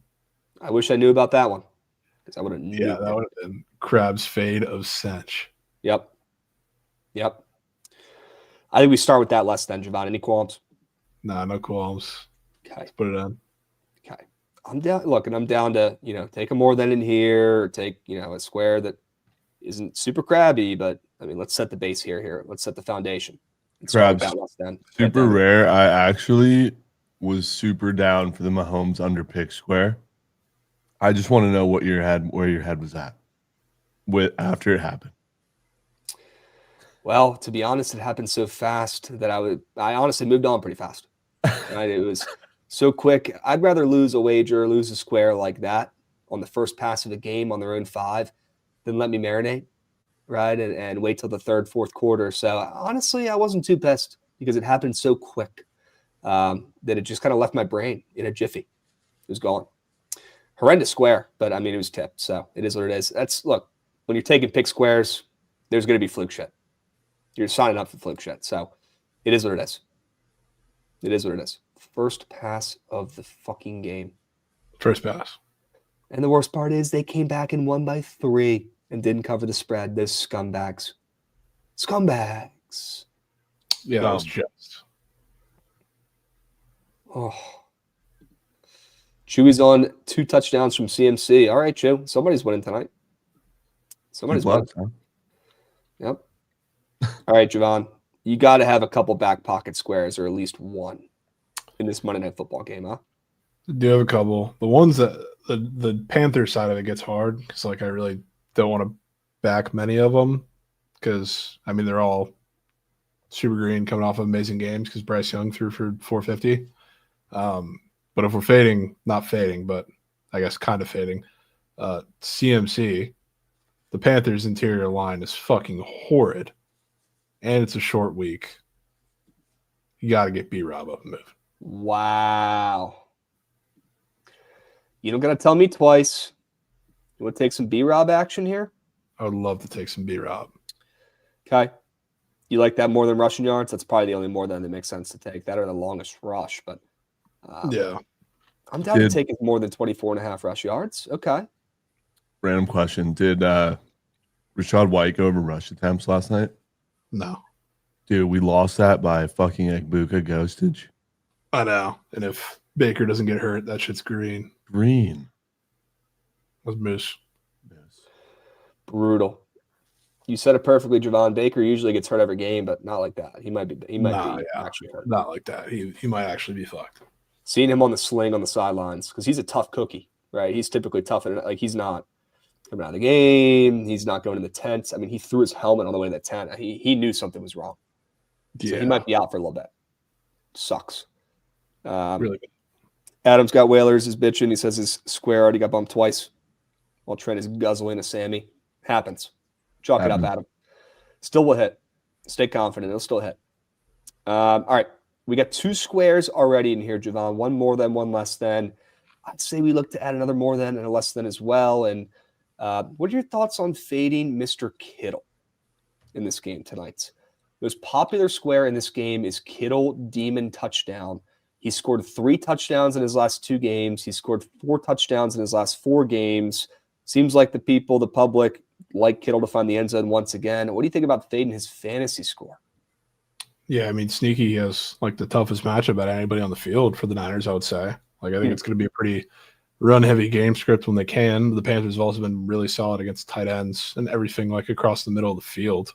Yeah. So, I mean, I think this is probably more of a Yak Harlow game than Kittle. Yep. He's got like 50 fantasy points combined in his last 2 games, and he's at 13 fantasy score for tonight. Wait, no, dude. Pearsall's back? Pearsall's back. That's huge. That's horrible. What do you mean it's horrible? Our community goat wow. Oh, dude. You were hoping that was going to avoid. Yeah. Yep. He's back. He's back. And yeah, Adam is talking about it in chat. You're not wrong. You're probably going to hear that a lot today on the search. Oh, my golly gee, dude. Look at this. Sorry, Goots. 1 sec. I'm going to take over. Just show this. Yep. That's the community goat. Oh, yeah, GG. Dudes. And power. Besides that Pearsall square. What? Looks like it's about a hit besides the Pearsall square. I know. And you power played it? I bet. Okay. Yeah, no flags. Unreal. Drake May. Who gave that Drake May square? That was Phil's. He said if that didn't hit, he would give away his most valuable Drake May card to someone in the chat. Damn. Phil's is on a different level with the season-long squares. Like, you need to take him, whatever square he gives for any sport, just throw that shit in there. He's so dialed, always. I don't think he's ever lost a goat whale. Yeah, not gonna one. He is dialed in with those goat whale squares. Yeah. Sorry, continue. Yeah, you're good. Jovan, any qualms with Kittle less than fantasy score? No qualms. Is that the best way to fade him, you think? Yeah, I don't think he scores. That's why I was looking at that fantasy score. It's super popular as well. That's what I'd want to take, but I'm all ears. If you got something else. I was just thinking, like, when Kittle has his shit games, I feel like it's volume based. Like, I'm trying to think off the top of my head. I know the last 2 weeks that he's been back, he's been spammed with targets. Like, whenever he goes ghost, I feel like he gets, either nothing. He did have a bagel week, or he gets like 1 catch for 20 yards. Yeah. He does have a 5 reception square up there. Certainly has some push potential, but could look to fade that. Could look to fade his yards if you really want to pivot. I'm just happy to get a less than on Kittle in here. So if you want to go a different direction, we could fade his yards or fade his receptions. I'm looking at some odds for his reception square right now as we speak. I'll give an update on that puppy in a second here. But which non-fantasy square would you want to take? I was thinking his receptions. Okay. He's at 4.5, juice to the over on the books, minus 144 for 4.5. We could take his less than 5. I'm not mad about it. Would you prefer that? Yeah. Okay. All right. And then maybe we look to take a Panther square. We got, obviously the Tet and McCaffrey combo, and then we got 2 Niner squares. So maybe we look to close this puppy out with a Panther square. Yeah, that's where it gets difficult because, they're all green Krabs. Okay. Well, I like the under in the game, so it's probably a good thing for the under. And if we need to square up for Kitch, we can square up for Kitch and take something that makes sense. For 1 square. For 1. Just for 1. That's super rare. We could also put your Bryce Young pick square in here too if need be. But let's look around the board and see if we can find anything else here. Any Jalen Coker thoughts? He had a breakout game last week. Yeah, cokeheads are splooging worldwide. Everybody did. I don't really know. I will say there is one of your system plays on the board that you love so dearly with Mitchell Evans. Goots and Goat. Oh, boy. Oh, system play, and that's green as ma. Bro. I was ready to put a more than in here, but you're coming over here bringing up the system squares. I mean, who am I to tell you now? I don't have many options that I feel like you would get down with other than a pick square on the Panthers side, or I guess Bryce Young running for his life for a little bit. That one is I'm shocked that one didn't make an appearance on Sharp Report, to be honest with you. I would love nothing more than to put that Mitchell Evans less than 2.5 longest reception square in this lineup. You're just itching for that one. I mean, it's got to go in something now that you showed it to me. So I'm down to put it in here. If not, I'm nuking in something else. Yeah. I'm in. I mean, this is a crabby lineup. We got 3 less thans, and then we're taking B-Rob. Yeah, 3 less thans, and the only more than is a former Commander. You can't make it up. I'm locking it in right now before you change your mind. I'm locking it. I can't, dude. Let's go. You know what? I might even sprinkle a little bit on a flex. Fuck it. Nah. Or should I put 200 on any power play? I don't like the Kittle under. I like everything else. I just don't know why you want to fade Kittle. I don't understand. We're seeing in chat, Panthers are terrible versus tight ends. They're fucking not. I don't know where. I see that all on Twitter today too. Like yardage and targets are not the same thing. I don't know where that narrative came from, but regardless, I think they're going to run all day on the Niners. It's going to be CMC. It's going to be B-Rob. And I think the outside's going to get absolutely shredded where Kittle is not. That's Harlow Nukenheimers. Maybe it's Juwan Jennings Nukenheimers. Anything to the boundary is where I think the Niners are going to live. B-Rob legacy game. A game he's going to tell his grandkids about. I'm in. Oh, no. Russ Samuel said Kittle's going over. All right, let's restart. Chalk it. All right. I'm in for that one, man. I'm going to drop you guys the link here as well if you want to tail. Here it is. Feast your eyes. Get involved. And as always, tail responsibly. Okay? There it is. Boom. All right, gents. We got to hurry up here. We got to get this squad ride up and moving. Gootsy's got to go. We've been on here yapping for 2 hours. We get the Surge stream starting up right after this as well. Trent. But we still got one more mission to accomplish, the most important of our day. Goots, do me a favor. Run that shit. I'm trying to see that train.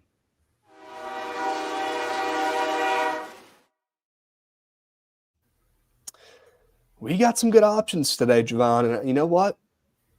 I think it starts out with the Aztecs. Has to. I do. I think it starts out with the Aztecs. Trying to see what number we're getting right now for San Diego State. Still seeing 5.5s. I love that play from you. Love it. You know what play I love is the St. John's and Iowa State under. Early ball. Is that too early? 2 hours. What do you think, Goots?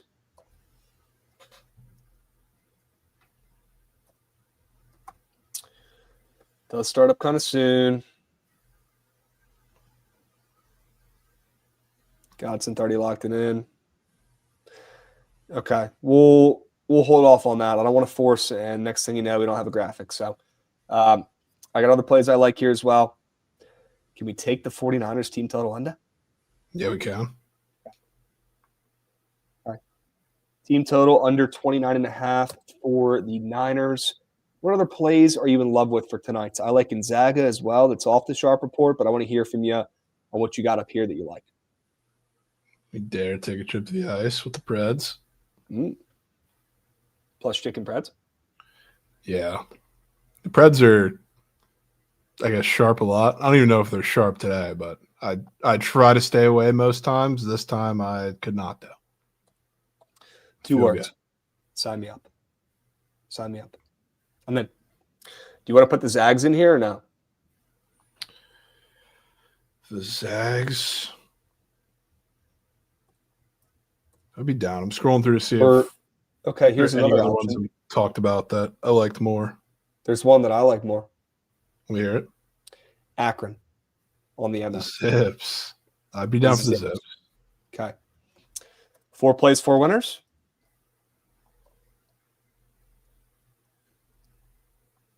You good with those? Akron, Preds, Niners team total, and San Diego State. Okay. Goots, run it. 4 plays, 4 winners. Get involved. 4 plays, 4 winners.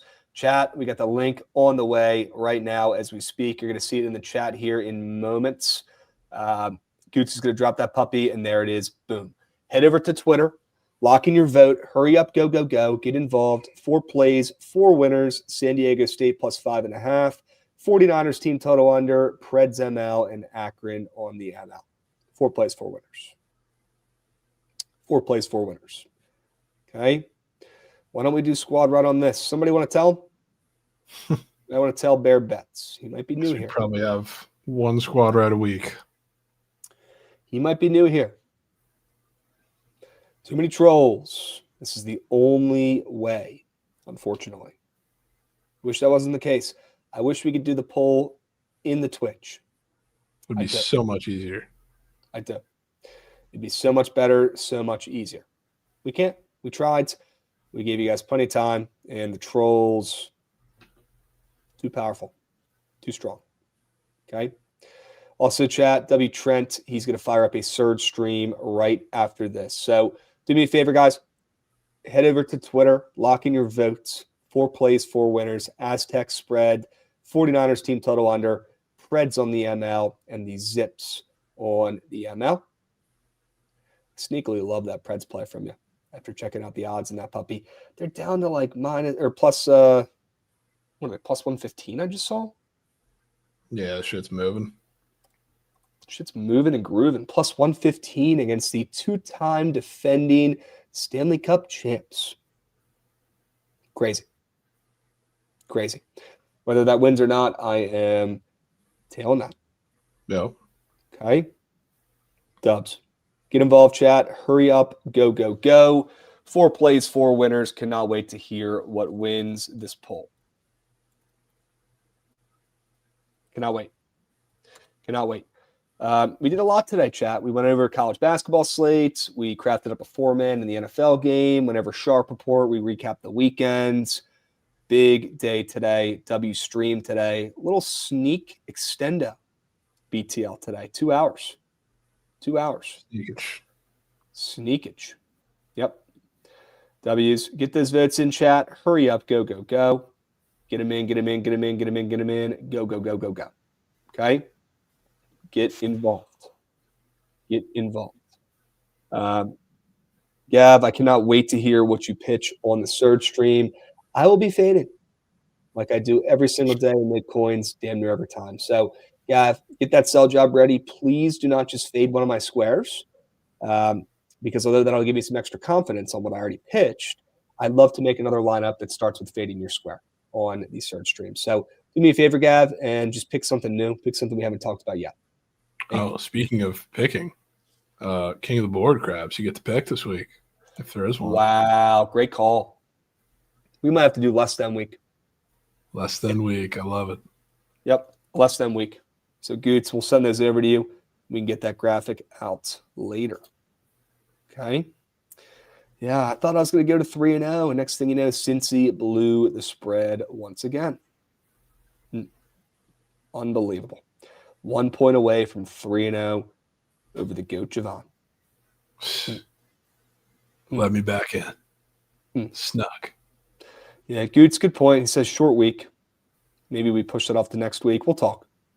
We'll figure it out. Okay. Could do Gav versus Krabs King of the Board week. I mean, that would be a waste of time. That'd be the easiest win in history. That would be probably not worth anybody's time. I think we'll see this week, but I've had some talks with Trent about Thanksgiving week, pick a plan, getting your look back. Wow. I try and take him on, get it up. Dude, I cannot believe I got to buy that dude a steak when I get down there, man. Damn it. Steak and lobster. Brutal. Brutal. Goots, we got the squad ride yet, my man? Let me know. And then we can let you go. We appreciate you, Goots, sticking around and helping host the show today in Arizona's. W Goots. Yeah, we're not getting the cameo. Easy puck. I've moved on. Dude, he literally has, I mean, just eons of just bait, eons of ammo. How about 250 bits from Sam Oliver? Let's go, Sam. Let's go, Sam. That boy. We appreciate you, Beast. You're goated. Squad ride 49ers team total under 29.5. W squad ride. Dustin off-old Krabs. Okay. Dustin Krabs. I didn't see that one coming. A rare Krabs did Dustin. I'd love to see it. I'd love to see it. All right. I did not take UMass. Are they winning? They probably are since I stayed off. Appreciate you guys. WBTL today. We will be back tomorrow as well. So make sure you guys get there nice and early for tomorrow's BTL. And do me a favor, stick around for the Surge stream right after this. Okay? WBTL, WStream, WChat, WGoots, WJovan. We'll catch you guys tomorrow, same time, same place. We'll be.